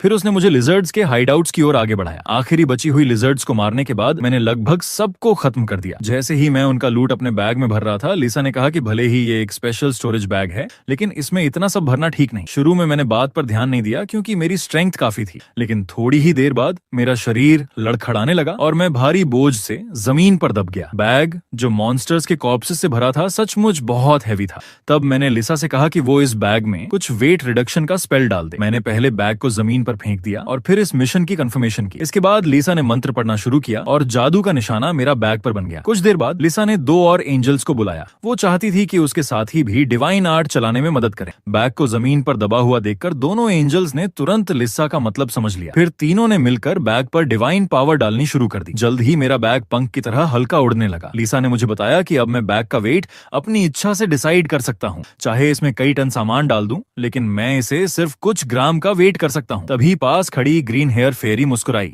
उसने कहा कि उसने आज मेरी फाइट देखी थी और जिस बच्चे की वो देखभाल कर रही थी उसने भी इस लड़ाई में हिस्सा लिया था। ये सुनकर मैं चौंक गया। पता चला कि मेरे अलावा और भी ह्यूमंस थे जिन्हें फेरी जैसी मदद मिल रही थी। लिसा ने बताया कि ये सच है और ऐसे रेयर, स्पेशल और केपेबल लोगों की रक्षा के लिए ही किया जाता है। उस ग्रीन हेयर्ड फेरी का नाम पेरीता था और जिस बच्चे की वो देखभाल कर रही थी उसका नाम था रुयूना, एक प्रीस्ट जिसे गॉडेस ऑफ ब्यूटी ने आशीर्वाद दिया था। उसने होप किया कि अगर फ्यूचर में मेरी मुलाकात उससे हो तो मैं उसकी मदद कर सकूं।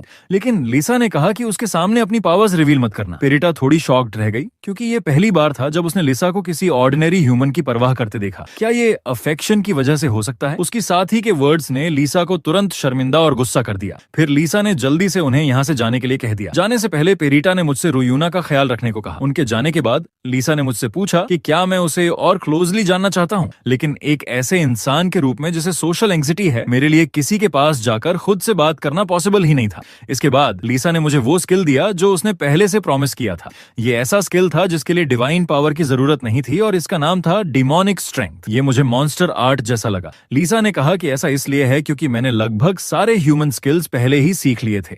लिजर्ड्स को खत्म करने के बाद मैं यहाँ से जाने के लिए प्लेन पर चढ़ गया। मुझे उम्मीद नहीं थी कि वो दोनों भी उसी फ्लाइट में होंगी। वो मेरा फॉर्म नहीं देख पा रही थी और बोली, पेरीता ने साफ कहा था कि वो आदमी भी इस फ्लाइट पर होगा और नेचुरली मैंने इनविजिबिलिटी का यूज करके चुपचाप पीछे रहकर उनकी बातें सुनना शुरू कर दिया। लेकिन किसी रीजन से जब मेरी उनसे मुलाकात हुई, मुझे एक बुरी अनहोनी का एहसास हुआ। एंड सिटी पहुंचने के बाद मैंने तुरंत उस डंजन का पता लगाया जहां ट्रोल्स मौजूद थे और एंट्री की तैयारी की। लेकिन सामने का डंजन थोड़ा अजीब लग रहा था। आने से पहले लीसा ने सुना था कि ये बस एक नॉर्मल ट्रोल डंजन है, लेकिन जांच के बाद लीसा ने तुरंत समझ लिया कि क्या हुआ था। असल में ये दो डंजन्स का एक रेयर फ्यूजन था, इसी वजह से इसका गेट इतना बड़ा हो गया था। उसने मुझे बहुत सावधान रहने की वार्निंग दी क्योंकि इस डंजन में ट्रोल्स के अलावा और भी मॉन्स्टर्स हो सकते थे। लीसा की बात सुनकर मैं थोड़ा कंफ्यूज था। तब उसने साफ कहा कि आगे के डंजन में 2 बॉसेस होंगे जिनसे निपटना होगा। अंदर जाने पर यह डंजन एक रेयर पहाड़ी इलाका निकला और जल्द ही मैंने एक ट्रोल देखा, लेकिन ये वैसा नहीं था जैसा मैंने इमेजिन किया था। वो ट्रोल अचानक उबासी लेते ही सीधे सो गया। ये देखकर मैं स्टंड रह गया। उसे लेटने और सोने में सिर्फ कुछ सेकंड्स लगे। लीसा ने कहा, अधिकतर ट्रोल्स के पास रेस्टिंग स्किल होती है, इसलिए वो रेस्ट डेवलपमेंट के लिए जरूरी रिसोर्स बनते हैं। मैंने मन ही मन कहा, मुझे तो ऐसे स्टूपिड मॉन्स्टर्स बहुत पसंद हैं। धीरे धीरे पास जाकर मैंने तुरंत ट्रोल की लाइफ खत्म कर दी। जरूरी मटेरियल्स कलेक्ट करने के बाद मैं ये कहे बिना नहीं रह सका कि ये कितना इजी था। लीसा ने कहा कि ऐसा इसलिए था क्योंकि मैं बहुत ज्यादा पावरफुल था। अब प्रोग्रेशन पूरा करने के लिए मुझे अभी भी 500 ट्रोल्स की जरूरत थी, इसलिए मैं खुशी खुशी हंटिंग जर्नी पर निकल पड़ा। लेकिन तभी डंजन के गेट पर और लोग नजर आए। नए आने वाले थे रुयूना और किंग हाजिन, और उनके साथ फेरी पेरिटा भी थी। किंग हाजिन की बातों से मुझे पता चला कि वो लोग स्कॉर्पियन पॉइजन खोजने आए थे, जबकि रुयून बहुत एक्साइटेड लग रही थी। पेरिटा ने दोनों को इस डंजन में केयरफुल रहने की वार्निंग दी, लेकिन उनके अंदर जाते ही डंजन का गेट साइलेंटली रेड हो गया। समय गुजरते हुए कई दिन रातों में बदल गए। उस समय मैं कैंप में ट्रोल का मीट रोस्ट कर रहा था, क्योंकि मैंने पहले पॉइजन रेजिस्टेंस स्किल सीख ली थी। अब मैं मॉन्स्टर मीट को भी खाने लायक बना सकता था। लीसा मेरे इस तरीके पर हेल्पलेस थी, क्योंकि मॉन्स्टर मीट खुद पॉइजनस होता है, लेकिन मुझे सच में उसका टेस्ट पसंद था। अफसोस लीसा ने ट्रोल केबाब खाने से मना कर दिया। एक सींग भुना हुआ मीट खाने के बाद मेरी पॉइजन रेजिस्टेंस स्किल का लेवल भी बढ़ गया। लीसा ने कहा कि इसका मतलब ये भी है कि मैं जो खा रहा हूँ वो बहुत पॉइजनस है, लेकिन मैंने मजे से खाना कंटिन्यू किया और परवाह नहीं की। कुछ देर बाद आखिरकार मैं फुल हो गया। खाना टेस्टी था क्योंकि मैंने कुकिंग स्किल भी सीख ली थी और उसे जल्दी अपग्रेड करने के लिए मॉन्स्टर्स का यूज कर सकता था। आराम करते हुए मैंने लीसा से पूछा, आज 5वां दिन हो गया है, लेकिन ट्रोल्स के अलावा मैंने और कोई मॉन्स्टर नहीं देखा। यहाँ तक कि जब मैंने आग जलाई और खाना पकाया तब भी कोई मॉन्स्टर नहीं आया। लीसा का अंदाजा था कि क्योंकि मैंने फॉग स्पीयरमैन बनने के लिए क्लास चेंज किया था, मेरी इनविजिबिलिटी स्किल भी और स्ट्रांग हो गई थी। शायद आग की रोशनी और खुशबू भी छिप गई थी, इसलिए मॉन्स्टर्स मुझे डिटेक्ट नहीं कर पाए। आगे के समय में मैंने डंजन में ट्रोल्स को ढूंढकर मारना जारी रखा। इस दौरान मैं कुछ पावरफुल ट्रोल्स से भी टकराया, लेकिन अब मैं उनके मीट से कुछ बोर्ड हो चुका था। हालांकि ये बात लीसा ने मेरे मन की सोच पढ़कर कह दी। मैं टायर्ड था, लेकिन स्किल्स अपग्रेड करने के लिए मुझे लगातार मटेरियल्स कलेक्ट करने ही थे। दर्जनों ट्रोल्स को मारने के बाद अचानक सिस्टम विंडो ने एक नोटिफिकेशन भेजा। बिना सेकंड प्रोफेशन के मैं लेवल 50 से ऊपर नहीं जा सकता था। तभी मुझे एहसास हुआ कि इन दिनों मॉन्स्टर्स को मारते मारते मेरा लेवल वहीं का वहीं रह गया था। तभी आकाशिक रिकॉर्ड्स ने मेरी कॉम्बैट हिस्ट्री के बेस्ड पर मेरे लिए 4 दूसरे प्रोफेशंस चुने। उसके बाद टीचर लीसा की छोटी सी क्लास सामने आई, फॉग स्पीयर मास्टर। ये मेरे मौजूदा प्रोफेशन का नेक्स्ट स्टेज था। इसमें आर्ट्स और एट्रीब्यूट हर तरफ से बहुत बढ़ जाते, लेकिन मैं इस प्रोफेशन को आगे चुनना नहीं चाहता था, क्योंकि अगर मैंने इसे और एनहांस किया तो शायद मेरी माँ भी मुझे ढूंढ नहीं पाएगी। दूसरा था ड्यूअल स्पेशलिस्ट। ये एक क्लोज कॉम्बैट प्रोफेशन था। इसमें वॉरियर हथियार फेंक सकता था और बॉडी को भी हथियार की तरह इस्तेमाल कर सकता था। तीसरा था बर्जकर। ये तो मेरे लिए और भी अनएक्सेप्टेबल था। ये ऐसा प्रोफेशन था जो डेथ तक लड़ेगा और बैटल फील्ड कभी नहीं छोड़ेगा जब तक ओपोनेंट मर न जाए। लीसा की नजर में ये तीनों प्रोफेशंस बहुत पावरफुल और रेयर थे, और उनमें एक बात कॉमन थी, ये डिवाइन पावर से ज्यादा इन्फ्लुएंस नहीं थे। अफसोस इनमें से कोई भी मुझे पसंद नहीं आया। इसलिए मैंने पूछा, बाकी बचा हुआ नोविस डेथ गॉड क्या है? ये भी उसी ग्रुप का एकमात्र प्रोफेशन था जिसके बारे में लीसा क्लियर नहीं थी। शायद कोई नया और यूनिक प्रोफेशन था। मैंने बस यही उम्मीद की कि ये पिछली बार की तरह अचानक प्रोफेशन चेंज न कर दे, लेकिन चूंकि बाकी मुझे पसंद नहीं आए, मैंने नोविस डेथ गॉड को ही चुनने का डिसीजन किया। लीसा पहले से एंटिसिपेट कर चुकी थी कि मैं ऐसा ही करूंगा, क्योंकि मुझे अननोन चीजें पसंद थी मोर देन एनीवन एल्स। मैंने कॉन्फर्मेशन पर हाथ रखा और इस बार कोई अचानक प्रोफेशन चेंज नहीं हुआ, लेकिन इसके लिए मुझे ये प्रूव करना था कि मैं सच में डेथ गॉड बनने की एलिजिबिलिटी रखता हूँ। और कंडीशंस तो बहुत आउटरेजस थी। मुझे सरप्राइज अटैक्स का यूज करके 100 सेकंड लेवल मॉन्स्टर्स को 1 स्ट्राइक में मारना था, और सरप्राइज अटैक से एक 3rd लेवल मॉन्स्टर को भी सिंगल स्ट्राइक में खत्म करना था। ये डिफिकल्टी इतनी ज्यादा थी कि मैं चिल्लाए बिना नहीं रह सका। अब मुझे डाउट होने लगा कि क्या मैं सच में सेकंड प्रोफेशन चेंज पूरा कर भी पाऊंगा। सोचने के बाद लगा कि इस डंजन में ये पूरी तरह इम्पॉसिबल भी नहीं था। लीसा सोच रही थी कि मेरे पास आखिर कौन सा स्पेशल तरीका है। फिर मैंने उसे बताया कि मुझे रेस्ट स्किल का डेवलपमेंट अभी रोकना होगा। मैं मैजिक स्टोन्स और डिवाइन पावर आर्ट्स का इस्तेमाल करके अपने वेपन्स को दोबारा एनहांस करने का प्लान बना रहा था। थोड़ी देर बाद भी मैं यही सोच रहा था कि क्या मेरे करंट वेपन्स सच में वन शॉट किल कर सकते हैं। लेकिन तभी पीछे से एक आवाज आई। मैंने पीछे मुड़कर देखा तो सामने एक बहुत बड़ा डेजर्ट स्कॉर्पियन था। असल में उसे यहाँ माउंटेन्स में नहीं होना चाहिए था, लेकिन उसके पंजों में रुयूना फंसी हुई थी। उसे अचानक कैप्चर होते देखकर पेरिता पूरी तरह हेल्पलेस थी, जबकि उसने क्लियरली उन्हें केयरफुल रहने की वार्निंग दी थी। तभी पीछे से किंग हाजिन भी भागता हुआ आया। वो उस डेजर्ट जायंट स्कॉर्पियन का पीछा कर रहा था। कंडीशन को समझे बिना मैं बहुत क्यूरियस था कि आखिर वो एक ऐसे ओपोनेंट से कैसे पकड़े गए जो दिखने में इतना स्ट्रांग भी नहीं लग रहा था। लीसा ने तुरंत गेस किया, शायद उन पर एम्बुश हुआ होगा। ओरिजिनली मेरा इरादा बिल्कुल क्लियर था, मैं इन दो लोगों से इन्वॉल्व्ड नहीं होना चाहता था, लेकिन अब जब किस्मत ने मुझे उनके रास्ते में डायरेक्टली ला खड़ा किया था तो उन्हें इग्नोर करना मेरे लिए पॉसिबल नहीं था। जैसे ही मैं एक्शन लेने ही वाला था, लीसा ने अचानक मेरी तरफ देखा और शॉक में फ्रीज हो गई। रीजन सिंपल था, उसने रिकॉग्नाइज कर लिया कि मेरे हाथ में जो स्क्यूवर है वो वही है जिसे मैं नॉर्मल दिनों में बस बारबेक्यू करने के लिए यूज करता हूँ। और जब मैंने वो मेटल हार्ट आयरन स्क्यूवर हवा में थ्रो किया तो लीसा की आंखें चौड़ी हो गईं। उसे फाइनली रियलाइज हुआ कि मैं एक्चुअली इतनी प्रेशियस मेटल से बारबेक्यू स्क्यूवर्स बना रहा था। उस स्क्यूवर का स्ट्राइक इतना शार्प और पावरफुल था कि उसने डेजर्ट जायंट स्कॉर्पियन के क्लॉ को तुरंत खोल दिया। मैंने इंस्टेंटली मूव किया और रूना को पकड़ लिया, लेकिन अगले ही पल बिना हेजिटेशन के मैंने उसे बाहर की ओर फेंक दिया ताकि वो सेफ रहे। उसी समय किंग हाजिन, जिसने अभी तक रिएक्ट भी नहीं किया था, एक जोरदार अटैक से सीधे नॉक डाउन हो गया। मैंने तुरंत अपना बैकपैक खोला और एक और आयरन स्क्यूवर निकाला। फिर बिना टाइम वेस्ट किए मैं फुल स्पीड से डेजर्ट जायंट स्कॉर्पियन की तरफ चार्ज कर गया। उसके क्लोज पहुंचते ही मैंने स्क्यूवर को अपनी पूरी ताकत से थ्रो किया। अगले ही पल वो स्क्यूवर डेजर्ट जायंट स्कॉर्पियन के बॉडी को सीधे आर पार कर गया। बिना किसी रेजिस्टेंस के वो जायंट इंस्टेंटली गिर पड़ा। रीजन सिंपल था, इस बार मैंने क्रिटिकल हिट लैंड किया था। मेरी क्रिटिकल हिट स्किल लेवल 9 तक पहुंच चुकी थी और उसी की वजह से ये इंस्टेंट किल पॉसिबल हुआ। सिस्टम विंडो की डिंग साउंड सुनते ही मुझे पता चला कि ये स्कॉर्पियन एक्चुअली बहुत हाई लेवल का था। लीसा ने कामली समझाया, इसका लेवल इतना हाई इसलिए था क्योंकि इसका मेन अटैक पॉइजन है, बाकी एस्पेक्ट्स में ये कंपैरेटिवली वीक होता है। मैं पहले से ही ट्रोल मीट खाकर बोर्ड हो चुका था, इसलिए जब मैंने स्कॉर्पियन का बड़ा सा कॉर्प्स देखा तो मेरे दिमाग में फर्स्ट थॉट आया, इसे भी क्यों ना बारबेक्यू कर लिया जाए। दूसरी ओर रूना सेफ थी, लेकिन थोड़ी हिली हुई लग रही थी। वहीं किंग हाजिन अब भी बेहोश पड़ा था। जैसे ही रूना ने मेरी तरफ देखा, उसने रियलाइज किया कि उसे बचाने वाला मैं हूँ, लेकिन उसके लिप्स से निकला पहला शब्द था the dark night of the city. मैं इस सडन नए टाइटल पर थोड़ी देर के लिए फ्रीज सा हो गया और रिएक्ट करने में स्लो पड़ गया। रूना ने क्विकली अपना डिवाइस निकाला और मुझे ऑनलाइन चल रहे पोस्ट्स दिखाए, जहां लोग मेरे बारे में अफवाहें और डिस्कशंस कर रहे थे। इतने में किंग हाजिन भी जाग गया और दोनों मेरी रेपुटेशन को लेकर आपस में बातें करने लगे। लीसा तुरंत गुस्सा हो गई, जिससे मुझे क्यूरियोसिटी हुई कि शायद उसका भी कभी ऑनलाइन रूमर से सामना हुआ होगा। उनकी बातें मैं ज्यादा ध्यान से नहीं सुन रहा था, क्योंकि मेरा फोकस अब स्कॉर्पियन को प्रोसेस करने पर था। जब उन्होंने मुझे पूरी बचरिंग प्रोसेस स्टेप बाय स्टेप करते देखा तो वो दोनों मेरी स्किल्स देखकर इंप्रेस्ड हुए बिना नहीं रह सके। शाम होते होते कैंप में पॉट में सिजलिंग ऑयली रोस्टेड मीट तैयार था। रूना और किंग हाजिन, जो एक दिन से भूखे थे, उस डिलिशियस मीट को देखकर उनकी आंखें चमक उठी। हेल्पलेसली मैंने कहा, ठीक है, तुम्हारे पोर्शंस भी प्रिपेयर कर देता हूँ, लेकिन ध्यान रहे ये मीट पॉइजनस है। मेरी बात सुनते ही रूना ने तुरंत अपना हाथ उठाया और कॉन्फिडेंटली बोली, तुम वो मुझ पर छोड़ दो, क्योंकि वो ब्यूटी की गॉडेस द्वारा ब्लेस्ड थी। उसने बस अपना हाथ बढ़ाया और डिवाइन पावर कास्ट कर दी। कुछ ही पलों में मॉन्स्टर मीट का टॉक्सिन भाप की तरह डिसिपेट हो गया। अब ये प्यूरिफाइड मीट और भी ज्यादा डिलिशियस लग रहा था। इस सीन को देखते हुए मेरे दिल में बस एक ही थॉट आया, ये बहुत अनफेयर है। वो ऑलरेडी इतनी ब्यूटीफुल थी और ऊपर से उसके पास ऐसे एक्सेलेंट एबिलिटीज भी थी।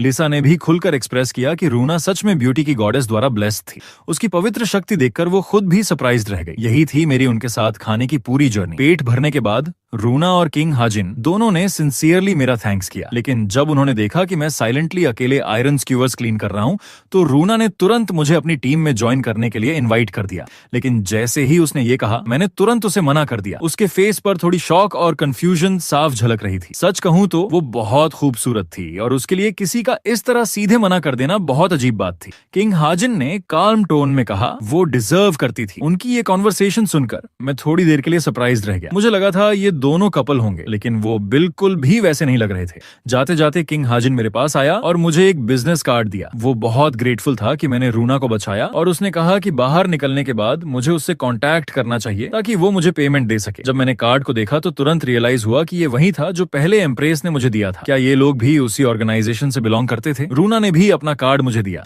और वो ये एक्सप्लेन करने ही वाली थी कि वो यहाँ क्यों आई है, लेकिन इससे पहले कि वो कुछ बोले, किंग हाजिन ने उसे क्विकली रोक दिया। अब मैं ऑलमोस्ट श्योर था था कि रूना, किंग हाजिन और एम्प्रेस तीनों एक ही ऑर्गेनाइजेशन से जुड़े थे। वो दोनों अभी ज्यादा दूर भी नहीं गए थे कि मैंने पूरे विश्वास के साथ कहा, मैं इन्हें इस डंजन में फिर से जरूर मिलूंगा। लिसा ने हैरानी से पूछा, तुम इतना श्योर कैसे हो सकते हो? मैंने डार्क टोन में जवाब दिया, क्योंकि मैं इनका पीछा करने वाला हूँ, वरना वो सारे स्कॉर्पियन सिर्फ मुझ पर ही क्यों हमला करते। सड़क पर चलते हुए रूना ने किंग हाजिन से थोड़ी शिकायत भरे अंदाज में कहा, अगर हमने उससे कॉन्वर्सेशन कंटिन्यू की होती तो शायद वो हमारी हेल्प कर देता। अगर हमने सिंपली उसे बता दिया होता कि हमें सिर्फ स्कॉर्पियन पॉइजन चाहिए और कुछ नहीं, तो वो शायद मान भी जाता। किंग हाजिन ने हेल्पलेस एक्सप्रेशन के साथ कहा, लेकिन अगर उसे खुद वही स्कॉर्पियन पॉइजन चाहिए होता तो? उनका ये रीजन इंफॉर्मेशन रिस्ट्रिक्शंस के अंदर आता था, इसलिए वो ज्यादा रिवील नहीं करना चाहते थे। लेकिन उन्हें ये नहीं पता था कि मैं पहले से ही उनकी हर बात सुन रहा था, क्योंकि मैं उन्हें चुपचाप फॉलो कर रहा था। ऑल द वे उनका पीछा करते करते मुझे फाइनली समझ आया कि उनका एक्चुअल मिशन डेजर्ट स्कॉर्पियंस को कैप्चर करना था। लेकिन लिसा ने हमेशा कहा था कि ये डंजन ओरिजिनली ट्रोल्स का था। ये सुनकर लिसा थोड़ी एम्बेरेस्ड हो गई। शायद उसे खुद भी पूरा पता नहीं था और वो हमेशा यही सोचती रही कि यहाँ सिर्फ ट्रोल्स ही होते हैं। ये इनकंसिस्टेंसी मेरे लिए और भी शक पैदा कर रही थी। मुझे लग रहा था कि इस डंजन में और भी बहुत कुछ छिपा हुआ है। लेकिन तभी लिसा ने जल्दी से मुझे चुप करा दिया। जहां तक पीछे अचानक अपीयर हुए जायंट स्कॉर्पियन की बात है, मैंने आराम से बातें करते करते ही उसे मार डाला।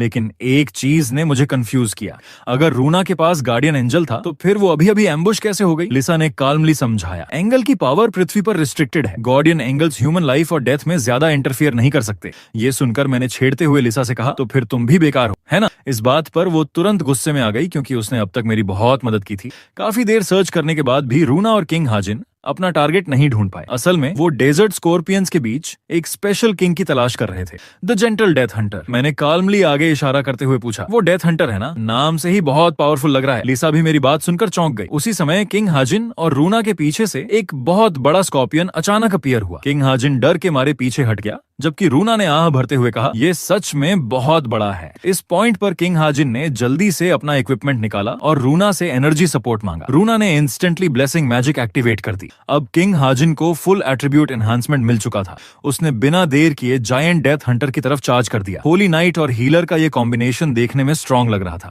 ओरिजिनली लिसा ने भी यही सोचा कि उन्हें हमारी हेल्प की जरूरत नहीं पड़ेगी, लेकिन हालात अचानक बदल गए। रूना के पीछे से एक और पावरफुल ट्रोल अपीयर हो गया। उसके भारी कदमों की आवाज सुनकर रूना ने पीछे मुड़कर देखा और सदमे में जम गई। वो जानती थी कि दोनों मॉन्स्टर्स का सामना एक साथ करना पॉसिबल नहीं था, इसलिए उसने तुरंत किंग हाजिन को भाग निकलने की याद दिलाई। लेकिन जैसे ही ट्रोल ने उनका पीछा किया, मेरे लिए ये परफेक्ट सरप्राइज अटैक का मौका था। मैंने अपनी जस्ट इंप्रूव्ड इम्पैक्ट कोन टेक्निक का इस्तेमाल किया। इसकी किलिंग पावर पहले से बहुत ज्यादा बढ़ चुकी थी। अटैक परफेक्टली लैंडेड हुआ और ट्रोल का दिल सीधे पियर्स्ड हो गया। उसके गिरने से जमीन हिल उठी। किंग हाजिन ऑलरेडी मेरी इस ट्रेमेंडस पावर से डर चुका था। जैसे ही मैं ट्रोल पर लैंड हुआ, मैंने कंफर्म किया कि इम्पैक्ट कोन में एक बड़ा ड्रॉबैक है। एक बार इस्तेमाल के बाद ये टूट गया। लिसा ने एक्सप्लेन किया कि ये इसलिए हुआ क्योंकि मैंने इसकी ड्यूरेबिलिटी को पूरी तरह नजरअंदाज कर दिया था। असल में करंट इम्पैक्ट कोन मेरे द्वारा मॉडिफाई किया गया था। इसमें सिर्फ एक लेवल 5 डैमेज सेटिंग थी और ड्यूरेबिलिटी सिर्फ 1 पॉइंट की थी। लेकिन अगर मैं ऐसा नहीं करता तो एक स्ट्राइक में 3rd लेवल मॉन्स्टर को किल करना इम्पॉसिबल होता और मेरा सेकंड प्रोफेशन मिशन कंप्लीट नहीं हो पाता। ट्रोल का खतरा खत्म करने के बाद मैंने आराम से रूना और किंग हाजिन से गुड बाय कहा। स्कॉर्पियन को मारने में उनकी हेल्प करने का मेरा कोई इंटेंशन नहीं था। लेकिन ये सुनकर किंग हाजिन ने डेथ हंटर के साथ आई कांटेक्ट किया। अब उसे फाइनली रियलाइज हुआ कि वो अभी भी स्कॉर्पियन के साथ बैटल में था।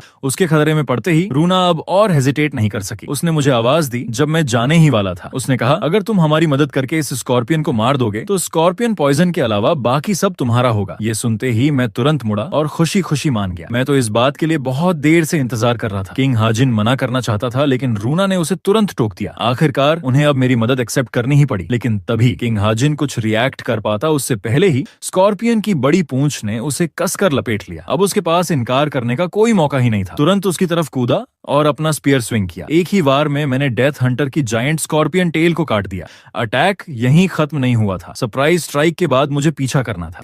एनहांस्ड स्पीयर ने जोरदार वार किया और स्कॉर्पियन का हार्ड शेल भी टूट गया। किंग हाजिन अभी भी मेरी ताकत से स्टन्ड था। पास में खड़ी रूना ने जल्दी से उसे रियलिटी में वापस खींचा और कहा, जल्दी करो, उसके साथ मिलकर अटैक करो। किंग हाजिन होश में आया, डिवाइन पावर एक्टिवेट की और अपना परस्यूट स्किल लॉन्च कर दिया। लिसा ने एक्सप्लेन किया कि ये स्किल प्रीवियस अटैक पर डिपेंड करता है और नेक्स्ट नेक्स्ट अटैक का डैमेज मल्टीप्लाई कर देता है। लेकिन ऑनेस्टली मेरी नजर में उसका स्किल उतना पावरफुल नहीं लग रहा था जितना मैंने इमेजिन किया था। उसके अटैक के खत्म होते ही मेरी बारी आई। मैं फिनिशिंग ब्लोज देने में इक्वली स्किल्ड था और मेरे फेटल अटैक का सामना करने के बाद giant death Hunter finally completely गिर पड़ा। बैटल खत्म होते ही मैंने तुरंत बुचरिंग शुरू कर दी। जल्द ही मैंने सारे पॉइजनस पार्ट्स निकाल दिए और उन्हें पॉइजन नीडल्स और पॉइजन थ्रेड्स हैंड ओवर कर दिए। लिसा को शक था कि शायद रूना ने शुरू से ही सब कुछ प्लान किया था ताकि मुझे हेल्प करने पर मजबूर किया जा सके। लेकिन सच कहूं तो मैंने इस बात पर ज्यादा ध्यान नहीं दिया। मेरा फोकस जायंट स्कॉर्पियन के कॉर्प्स पर था। अनएक्सपेक्टेडली उसके अंदर से एक 3rd level magic stone drop हुआ। रूना इसे देखकर एक्सट्रीमली शॉक्ड रह गई। उसे उम्मीद नहीं थी कि पृथ्वी इतनी जल्दी high level magic stone produce करेगी। लेकिन जैसे ही वो जोर से बोलने लगी, लिसा ने उसे एक बार फिर तुरंत रोक दिया। अब जब मेरे पास ये 3rd लेवल मैजिक स्टोन आ चुका था तो मुझे यकीन था कि मैं अपना मिशन जल्द ही कंप्लीट कर लूंगा। सारी मटेरियल्स कलेक्ट करने के बाद किंग हाजिन और रूना ने फिर से मुझे अपनी टीम में ज्वाइन करने का इन्विटेशन दिया। लेकिन पहले जैसे मैंने साफ मना कर दिया। फिर भी वो लोग मुझे बार बार मनाने की कोशिश करते रहे। यहाँ तक कि एंजल रूना ने भी जिद की, क्योंकि पावरफुल एबिलिटी यूजर्स का ग्रुप बनाना शिकार की क्षमता को बहुत बढ़ा देता। लेकिन फिर भी